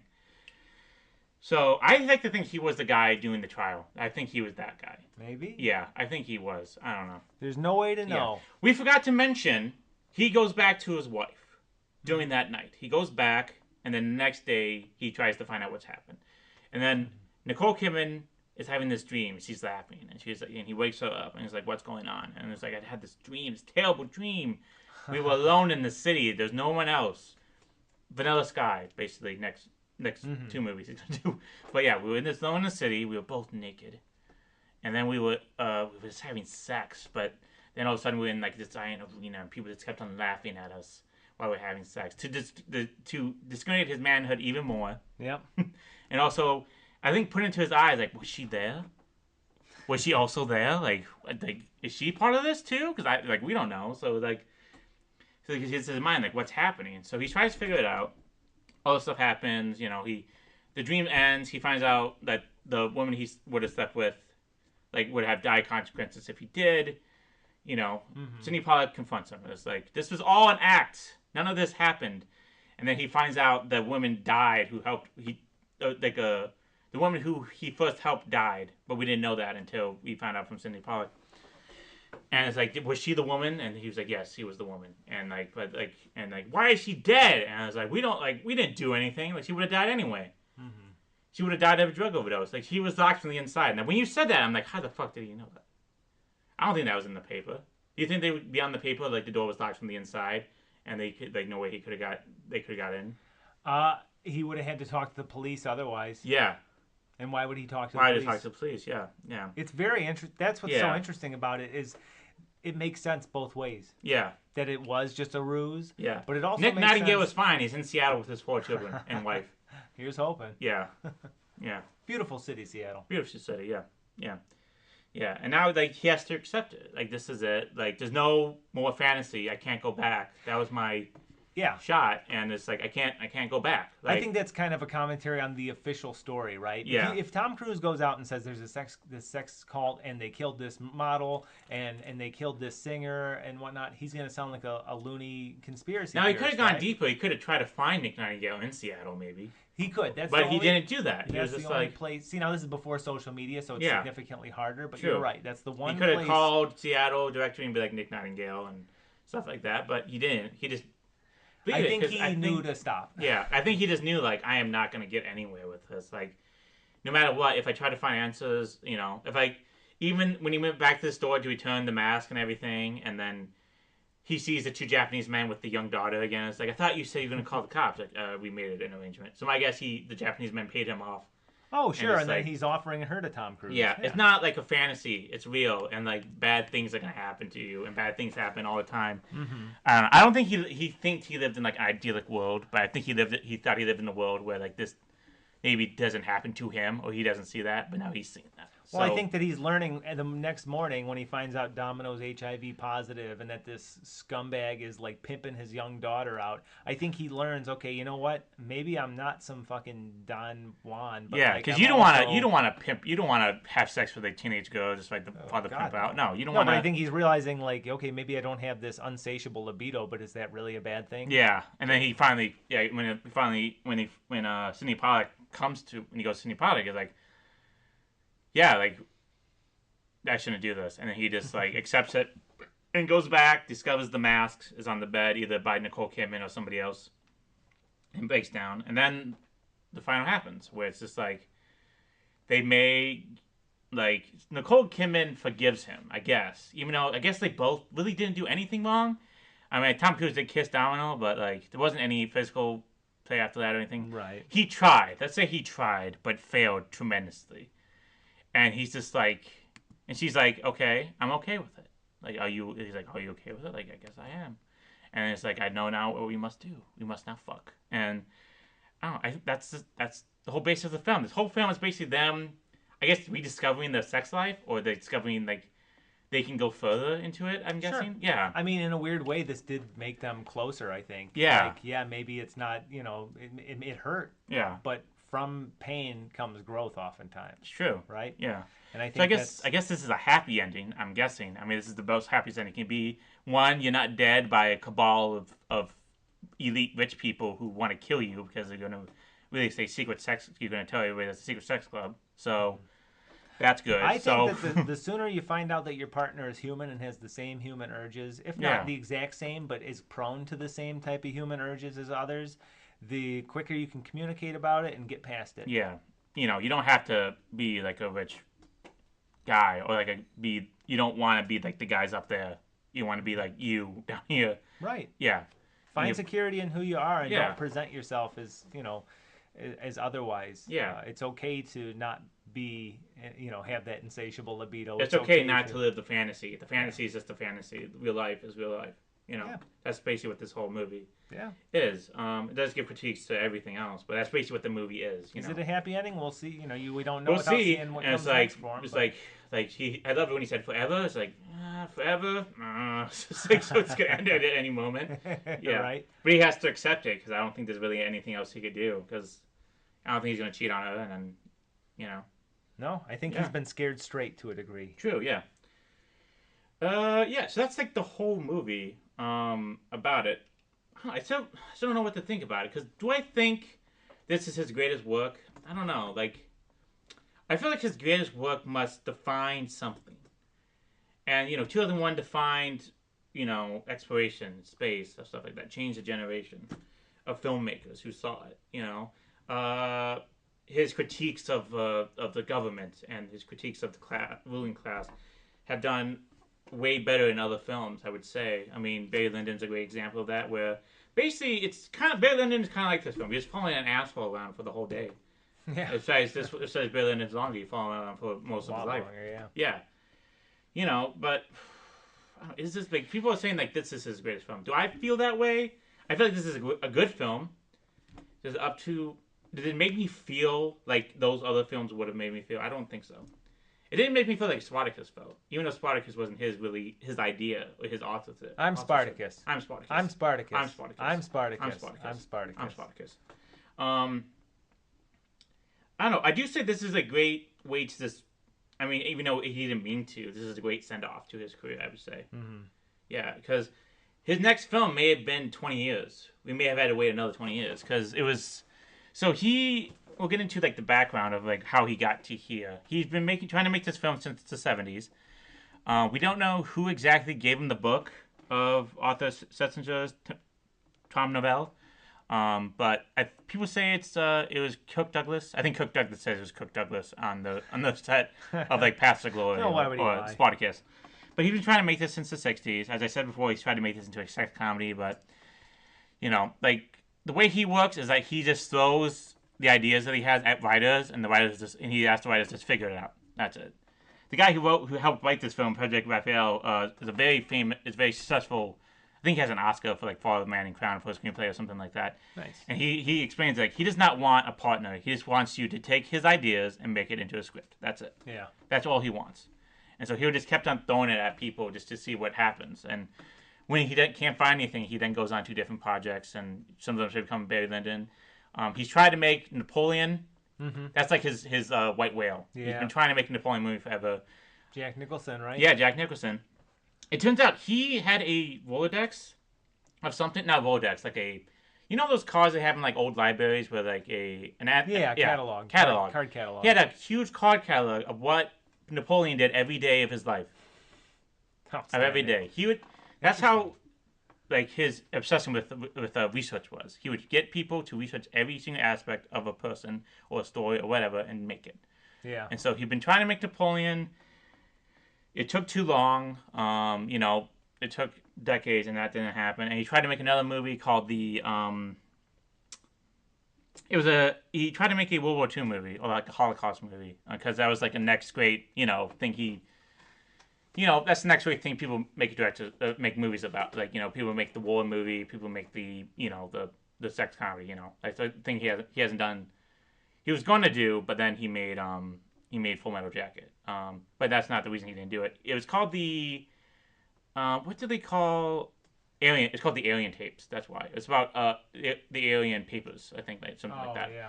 It was based off a book about Polish people used to have papers to say they were alien, so they wouldn't get sent to the camps.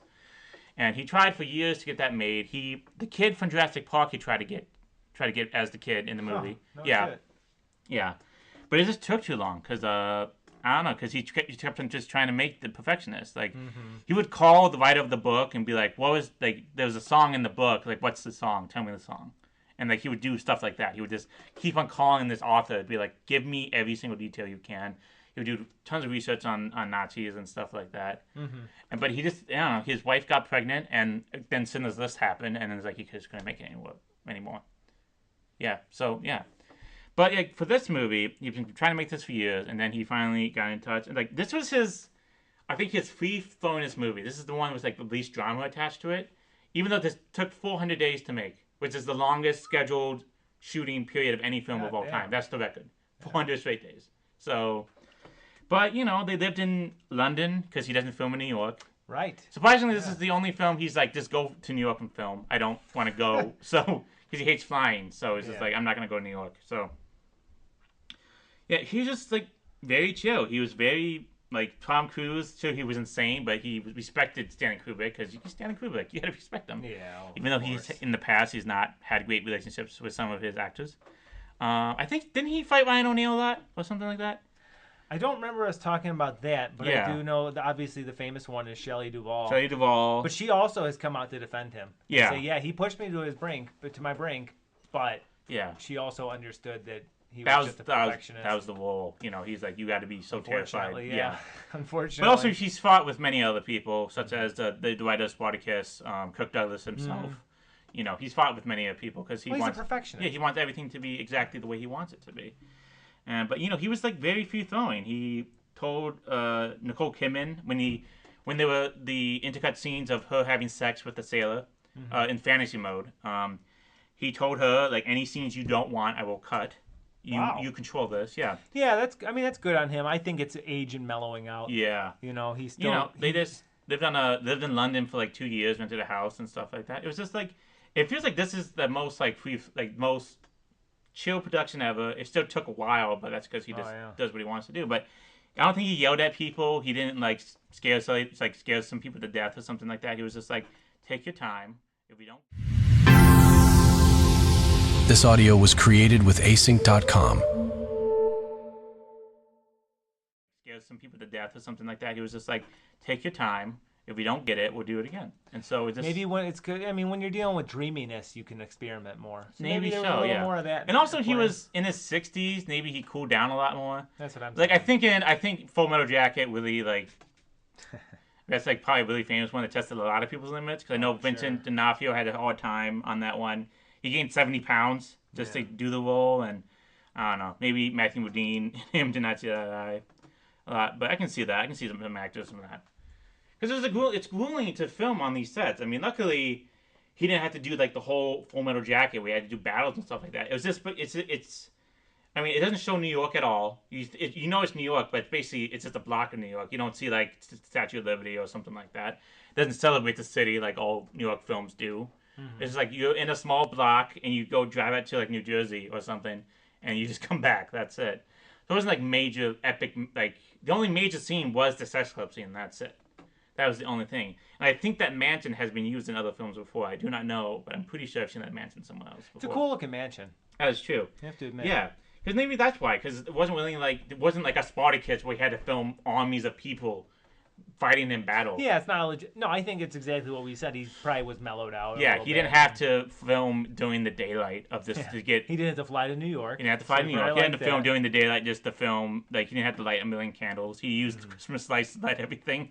And it looks really cool. It looks really cool. So and this will definitely be added to my non-traditional Christmas movie watch list that I have with my parents. That's true. Yes. God, I want you. Can't wait for Christmas. Yeah, you're gonna watch this with your dad, and it's when. Last year we watched Batman Returns. Yeah. And then Die Hard before that. The year before. Sure. Why not Eyes Wide Shut? Is it because you've seen every Bond film? So. Oh yeah. Because the Bond sex scenes aren't that wild. They're very tamed, aren't they? No, yeah. Yeah. So compared to this, it's different. But this is a little raunchier. Yeah. So it's gonna be way different. But for the sex scenes of this movie, they were edited because the U.S. audience got a different version.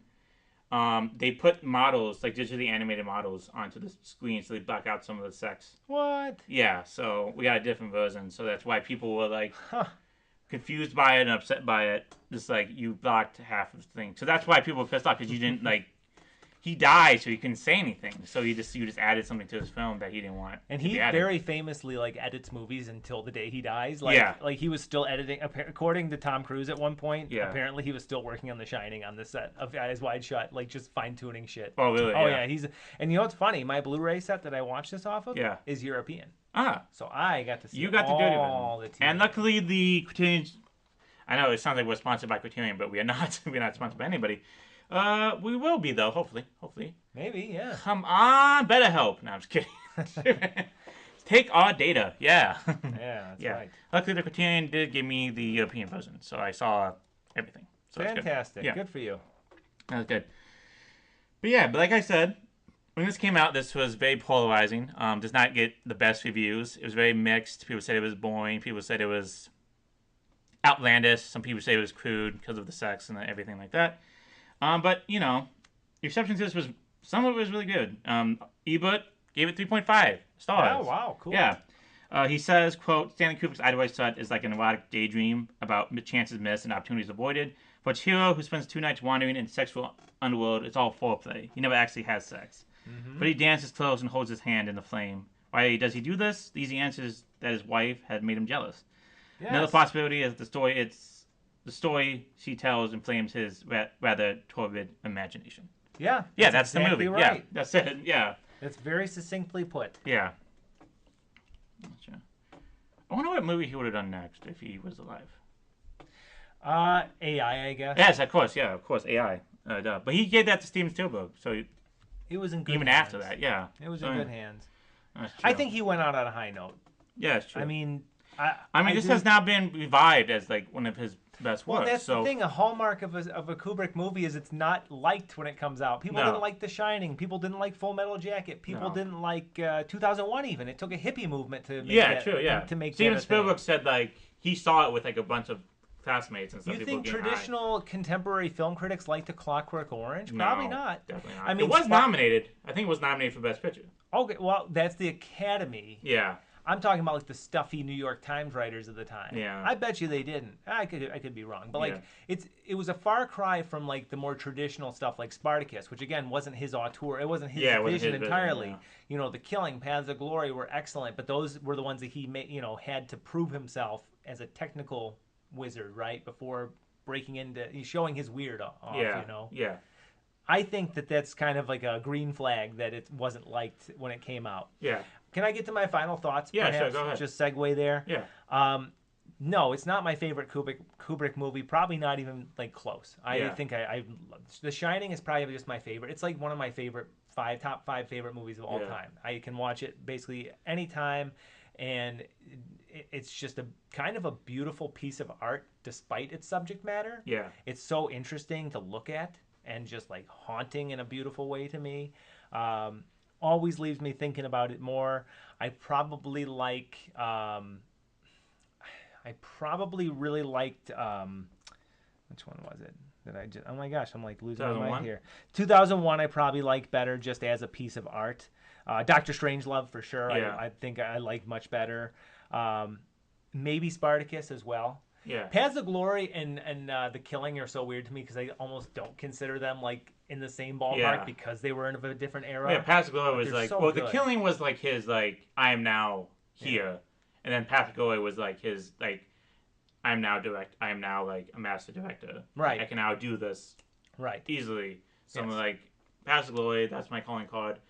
And lucky that got him Spartacus because Cook does like working with him because he made such a great movie. So it's just like that set him off into what he is now. So yeah. Yep, and then he could let his freak flag fly. Yeah. So no, I don't think this is his best movie, but I think it's a really strong movie. And I Yeah. think that it's so interesting because on the surface it's got a really interesting mystery about it and a Yeah. really interesting story. But it's also very relatable, I think, because a lot of couples, like, you do have to vibe, you know, in a personality way, but you also have, there's also sexual, you know, you have sexual wavelengths that you have to kind of be on, right? Yeah. And that's what's so interesting about this is it really is, like Ebert said, she made him jealous. Yeah. And he went out to, you know, I'll show her. Yeah. But at the end of the day, he couldn't do it. It's like a Popeye cartoon. Just like he's like, oh. Kinda. There Yeah. you go. If Popeye infiltrated a sex cult. Yeah, Absolutely. Yeah. So it's a really interesting movie, and like any Kubrick movie, it's visually very appealing. Yeah. Again, not his best, and it's a shame that he didn't get a chance to you know, work on more or to see its ultimate, you know, critical reappraisal. But here and now, I'll give it 4.5 out of 6. Yeah. Very highly, very much enjoyed it. Like Tom Cruise and Nicole Kidman in it. And the only reason it's not higher is because I don't remember what I rated the Spartacus, and I Yeah. want to make sure I don't outdo it. Yeah. No, really, really good movie. I enjoyed watching it. Yeah. Thank you. Okay, so my final thoughts. You're welcome. That's my final thoughts. I don't think I have like a favorite Kubrick film. I want to say, I guess, the funniest one to me was Lolita because, and I find anything that has some humor better than most, and you know, it's funny because he's such a diabolical character. It's just funny to see him just lose and just like get fucked with. So that's why I liked it so much. But yeah, I don't really have a favorite one. I haven't seen like A Clockwork Orange since I was like 7th grade. You know, I wouldn't say I'm a Kubrick guy, but we all respect Kubrick. You know, because he's one of the great directors of our time. You know, of any time, our time, your dad's time, my dad's time. But I would say, I don't know, but I would say this movie was enjoyable. I mean, in the first minutes, I was just like, okay, what is this going to? What's happening? And then, like, it hit right when we went to the sex club. I'm like, okay, I get it now. This man, like, I knew, like, right away, this whole movie is about fucking. I knew right away. There was no if, and, or buts. This movie's not really about secret societies. This is a commentary on that. And stuff like that. And cabals who have secret clubs and Epstein and all that stuff later on. But yeah, I would say this movie like fascinates me in like the ways this movie seems to be sexy because I grew up in this the mindset of this movie is just known for that one scene, but really that one scene adds a lot more than just like kids who want to masturbate to it. It's like it just puts the raw energy of sex in your face. Just like this is sex. This is it. It's not fun. It's not cute. It's nothing. It's just pure sexual energy, rawness, and just pure like hatred. It's like hate sex. It's just pure. I'm not describing it well, but you know what I mean. It's just like it's not like cute. It's just basically just raw animal magnetism. Yeah, animalistic. That's it. Yeah. And and you just realize that like I'm not this guy. I'm not that guy. I don't think anybody should be this. I think this movie, like if this movie had any moral saying, like none of us should be this guy. None of us should be Sidney Pollack. Sidney Pollack is an asshole. He does not care about people. He would be willing to let a hooker die just to let her get her not embarrassed her in front of everybody. Yeah, 100%. Yeah. We should all be like Tom Cruise, who's like non-judgmental and loves his wife and wants to just have sex with his wife. Yeah, he's gonna heal this hooker and he's gonna say, no, let her sit for an hour and then you can send her home. Yeah, she'll be all right. That maybe like just because we're not something doesn't mean we should try to be something we're not. Correct. Yeah, I think that's the I think that's what moral. you've been saying, of course. It's okay. We're all different. We all have different appetites, and as long as we're not Sidney Pollack. Yeah, it's not Sidney Pollack, and basically taking advantage of others and dehumanizing them. Yeah, definitely. By the way, I hope Warner Brothers, the next time they make a physical media release of this, I want on the back them to put your review where it says more than just a teenager masturbation scene. Yeah. Yeah, definitely. So I would give this 5 out of 6 stars. Good man. Yeah, good man. I would say I think it's up there with my favorite Kubrick films. Changed mine to 5 too. I can't remember what I gave Spartacus, but I would say I think entertainment-wise, I would watch Spartacus more because that's what he. It's a great epic. That's what the industry studio wanted, and that's what he made. Oh, it's just a great epic. Yeah. Yeah. True. But no, I would rewatch this. I think eventually. Yeah, me too. I would. It definitely is a watchable film because it's funny. Tom Cruise just gives a very straight-edged performance, but it's weird. And Nicole Kidman shows like a lot of personality. I haven't seen Nicole Kidman in like a while, so I've never really seen like a lot of Nicole Kidman films. Like I've never seen The Others, I've never seen The Hours. I haven't either. Actually, I've seen Stepford Wives, and that was terrible. But yeah, like when she goes up to him, it was like when you examine the women in your office and they have the little titties. Yeah. Well, that would be like to me. That's kind of a relatable relationship thing. Like, you would think about that if your husband's a doctor. Like, yeah, he's up there feeling up other women, but like you have to remember that's his profession. He's not looking at it as like, oh, I'm getting my rocks off. Yeah, definitely. This, right. Yeah. That's why I like talking about these movies, is because sometimes when you see something with a lot of like, where it's like heady stuff, you need to like search your feelings and like actually have a little discussion about it. To bring that's it to my the problem. surface. That's like not my problem with what like Scorsese films. Like I'm staring right now at a photo of the Goodfellas right now. Mm-hmm. The Goodfellas were terrible fucking people. They were the worst fucking people ever. They're like every stereotype Italians ever had. Everything that I go against as being like from an Italian person. I hate them. They're the worst people. I love the movie, but they're the worst people ever. Nobody should be like the guys from the Goodfellas. No one should be. Warner Brothers, the Goodfellas are terrible people. Yeah. Put it on your DVDs. When Martin Scorsese, he's trying to show this. Like, these guys are not good, but people don't get that. People get just, like, they can do whatever they want. They hit the wives. They can treat women however they want because they're the boss, Well, that was the narrator's whole mindset, too, until shit hits the fan. Shit hits the fan. But once again, people don't forget. People forget about when shit hits the fan. Mm-hmm. People only focus on the first half when when you hear like the Vandells or the Martin Vandells, like when you kiss me in that one shot. It's so brilliant. Yeah, and then he did The Irishman to show like, no, these people were trash. These people were garbage. People were just terrible people who die alone. Yeah. Yeah, and so this is what like a lot of this movie will get. People are just gonna say like, oh, this is just a movie with like a bunch of weird sex shit in it. But no, there's like a reason why there's a bunch of weird sex in it. Yeah, of course. Yeah, and that's why we're discussing it right now. Commentaries on class and sexuality. Yep. Let's see. 5 stars by Lily. A film about a guy who fucks around and finds out. Yeah. Yeah, that's basically okay. Nice, Lily. Jay, 4.5 stars, says his dick led him to places I wouldn't even go with a gun. That's funny. Oh yeah, we forgot. Like he would just show his doctor's license to people. It was like, trust me, I'm a doctor. Yeah. That's how he showed he's better than people. He would show it to the waitress, like, I'm a doctor. You Yeah. can trust me. Yeah. Well, that's his identity. You know, that's his sense of self-worth. Yeah. That's great. Hunter Strawberry gives 3.5 stars. 1989, A Sex Odyssey. Oh, that's good. Yeah, that's good. That's good. And I'll leave it on this one. Banana Pudding gave it 5 stars, and wrote Kubrick's ending the last movie of his career with What Fuck is another reason why he's the greatest director of all time. Yes. Yes. That's true. I agree. Very nice. Very nice. Well pointed out. Well pointed out. Well pointed out. The Oscars, the awards for this. It's got nominated for nothing. The only thing. Really? Yeah, mostly nothing. This was nominated for the Golden Globe Awards for Best Original Score by Jocelyn Pook. And this was nominated by the Stinkers Bad Movie Awards for Most Intrusive Musical Score by Jocelyn Pook. Which is weird because the score is great for this. It's very simple, but it's just like it's 3 notes, but it works well with the movie. It really gives you intensity of it. That's funny. Yeah. Yeah, no, I love that. This was nominated for a lot of Blockbuster awards. Like I guess the Blockbuster had like movie awards in the 90s. It was nominated a lot for that. I believe I think they nominated Nicole Kidman and Tom Cruise, but they also nominated Sidney Pollack, and he was only a nomination, and lost to I forget. I don't think it was Michael Caine Inside House Rules, but it was like one of those movies. Okay. Yeah. But yeah, for Best Picture, this was not nominated for any Oscars. That's fucked up. Not nominated for any That's Oscars. really Nothing. fucked up. Nothing. It was nominated for nothing. What? Yeah.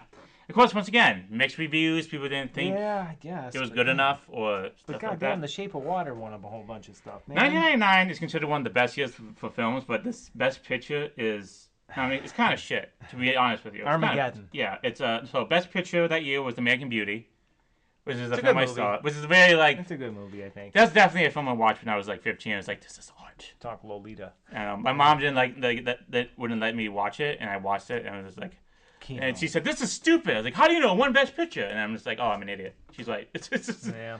Yeah. It hasn't aged well for a number of Number of reasons, reasons, yeah. both textual and metatextual. Yeah. But I do think it was still a good movie for its time, especially. The Side of House Rules was just like, I think it's the definition of Oscar bait. Yeah. Just like an old timey Definitely. movie about a boy being raised in an orphanage. Yeah. The Green Mile, which is a good Stephen King adaptation, but I don't know. And then The Insider, great Spike Lee movie. Oh, yeah. Yeah, that was a great movie. And then The Sixth Sense. Love it. Yeah. I still love that movie. I don't know. I wouldn't put these movies as the top movies No. of that God, year. no. Maybe commercially wise, maybe not. But I don't know. This is just a weird, especially American Beauty Should have not won. Definitely.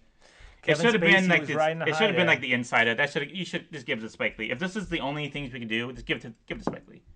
Give it to Spike Lee. I He won't deserves argue it. that. You didn't nominate Do the Right Thing for Best Picture. Oh, crazy. So you fucked up there, and you gave it to fucking Driving Miss Daisy. Yeah. So you just give Spike Lee the award for 1999. Do the Right Thing is so great. I know. God, it's so just great. give Spike Lee the award. This is Yeah. ridiculous. 1999. TJ, you were 9 years old. Yeah. I was 4. Mm-hmm. Okay. What's the number one movie of 1999, TJ? Armageddon. That was Oh, 1998. Star Wars Episode 1. Yes. duh. The Phantom Yeah, Menace. fuck. Yes. Yeah. Idiot. Stupid. Yeah. I remember in Pizza Hut, they had like pogs or something where it's like you can push them out like a thing. Some kid does have a like Revenge of the Sith cup at my work, so that's cool. There's a great YouTube video, and I cannot think of the channel right now. But Is if it you Google, Mr. Sunday Movies? I think it is. Yes, Yes. you know what I'm talking about. Yeah, The yeah, yeah. Episode 1 merchandising specifically is Yeah. out of control. Go watch his movie, Yeah. Mr. Sunday reviews. Yeah. Yeah. They do the Caravan of Garbage too, Yeah, right? yeah. Yeah, those are good. Those guys are The, good. the pop toppers of the Jar droids. Jar Binks and Yeah. the droids. Yeah. Oh yeah. I had a Jar Jar Binks clock, which is Jar Jar Binks as a Yeah. Oh yeah. They put him on everything. Yeah. Everything. Of course, famously, the George Lucas talk show has a who's the Watto Cup, where it explains the origins of Watto. Yeah. Outstanding. Outstanding. God damn, that's so. Oh. I've still have not seen those movies since they came out. I don't Yeah, think I saw the first one. you're I not- was you're I was not- 4 years old, so I don't think I've seen it. No. You're not missing anything. Yeah. Watch the original trilogy and then watch those ones for fun. Yeah. The Disney sequels, watch only if you want to see just like a spectacular failure Yeah. of big business in movies because there was no roadmap. It's unreal to this Yeah. day to think about that. Sure. Number 2, The Sixth Sense. Yeah, great movie. Yeah. Love it. Number 3, Austin Powers: The Spider Shagged Me, which I believe is the second one. It is the second one. Yes. That's a fun movie. That's a fun movie. Heather Graham's in it. I still love the third one. I saw the third one in theaters in 2003. I was Nice. 7. Oh, yeah. Yeah. And that's when you said, I want to review movies. Yes, exactly. Yeah. Even though I think people say that's the worst one, but I still love it. It doesn't matter. It's still good. 4, Toy Story 2. Love it. Which I thought was 2002, but I guess I was wrong. No, it was late night. I remember going to see that in theaters as a kid. Number 5, The Matrix. Love it. Number 6, one of the first movies I think I saw in theaters. I don't think it was the first one. I have a memory of me being kicked out of a movie theater by my mom because I was singing during the movie. Not Tarzan, just a different movie. And we left. Number 6 is Tarzan? Number 6 is Tarzan. Oh, my gosh. Yeah. What bangers, man. And guess who won that year for best song? Phil Collins. I wanna know. Yeah. People say it's the worst Phil Collins song, which I kind of agree with, but it's still, I don't know, it's cheesy. I love it. It is. And, like, all Phil Collins songs are kind of cheesy, but this one's the most Do you cheesiest. realize that, like, the closer we got to 9/11, the more high on our own supply we were as a culture, where, like, we could be that self-indulgent that we would let Phil Collins' worst song win an Oscar. True. Like, that's how high America was. And I'm not bashing us. I'm saying that's how beautiful our society was. True. One of Phil Collins' worst songs should be win an Oscar. Yeah. It's incredible. Yeah. It's not so studio. It's definitely not. No, it's not. No. Number 7, Big Daddy. Okay. Yeah. That was like right before Adam Sandler became just like, I'll just take a movie. Just give me a movie. Yeah. Give me a bunch of money and I'll just go vacation with my friends. Big Daddy's fine. Yeah. Even though he wasn't Punch Drunk Love in 2002, so that was boy. Which That's a downer. Yeah. I could buy that one, so maybe I will. Number 8, The Mummy. Yep. Yep. Yeah, that makes sense. Yeah. Number 9, Runaway Bride. And number 10, The Blair Witch Project. Wow. Yeah. Yeah. Wow. What a year. Yeah. Holy 1999 shit. was a banger of movies, man. What a year, man. Yeah. TJ, can you guess the Bond film that came in number 12 that year? 99 would be The World Is Not Enough? Correct. Yeah. What does that rank for you in that? Very low. Very low. It's not a yes. good one. I think what was his name? Not Craig Kilborn. Who Pierce played Brosnan? But did he only do one good Bond film? Yeah. Yeah. I actually It's saw it all at MJR with my family It's just a couple GoldenEye. weeks ago. Yeah, It's just GoldenEye. That's it. And Tomorrow Never Dies is kind of ahead of... It's like... It was prophetic in a way. It's ahead of its time with the villain being the media and, like, a media mogul who's trying to, like, make a war happen so he can be the first to report on it. Is that the one with Denise Richards and... No, that's The World Is Not Enough. And Okay. It is not good. She plays... what's her name? Like Christmas July? Christmas Jones. Christmas Jones, And yes. that all sets up for the final stinger line when she's in bed with Bond and he goes, you know, it's like it's actually Christmas. Or no, it's like, whatever. They're having sex and there's fireworks in the background. He goes, funny, I thought Christmas only came once a year.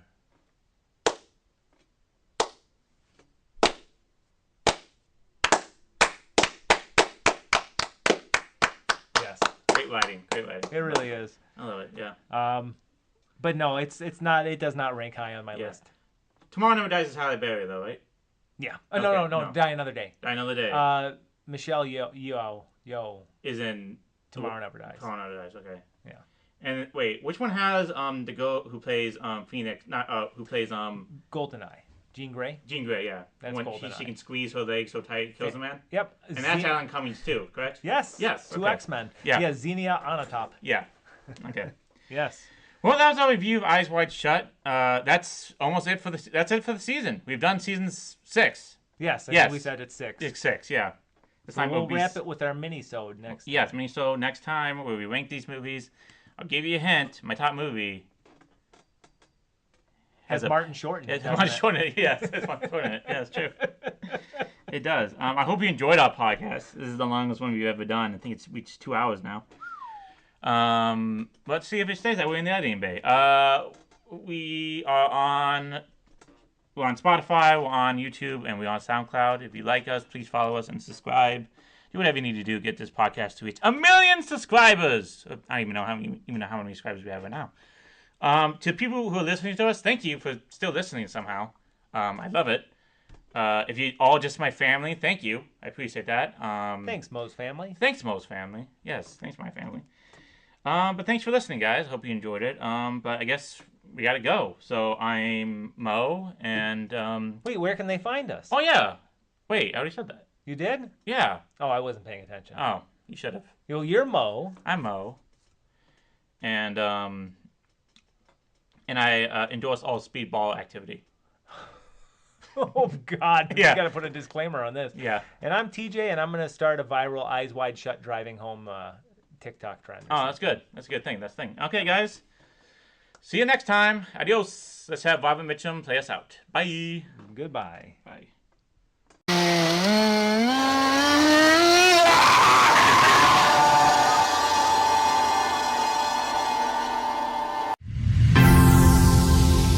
This audio was created with async.com.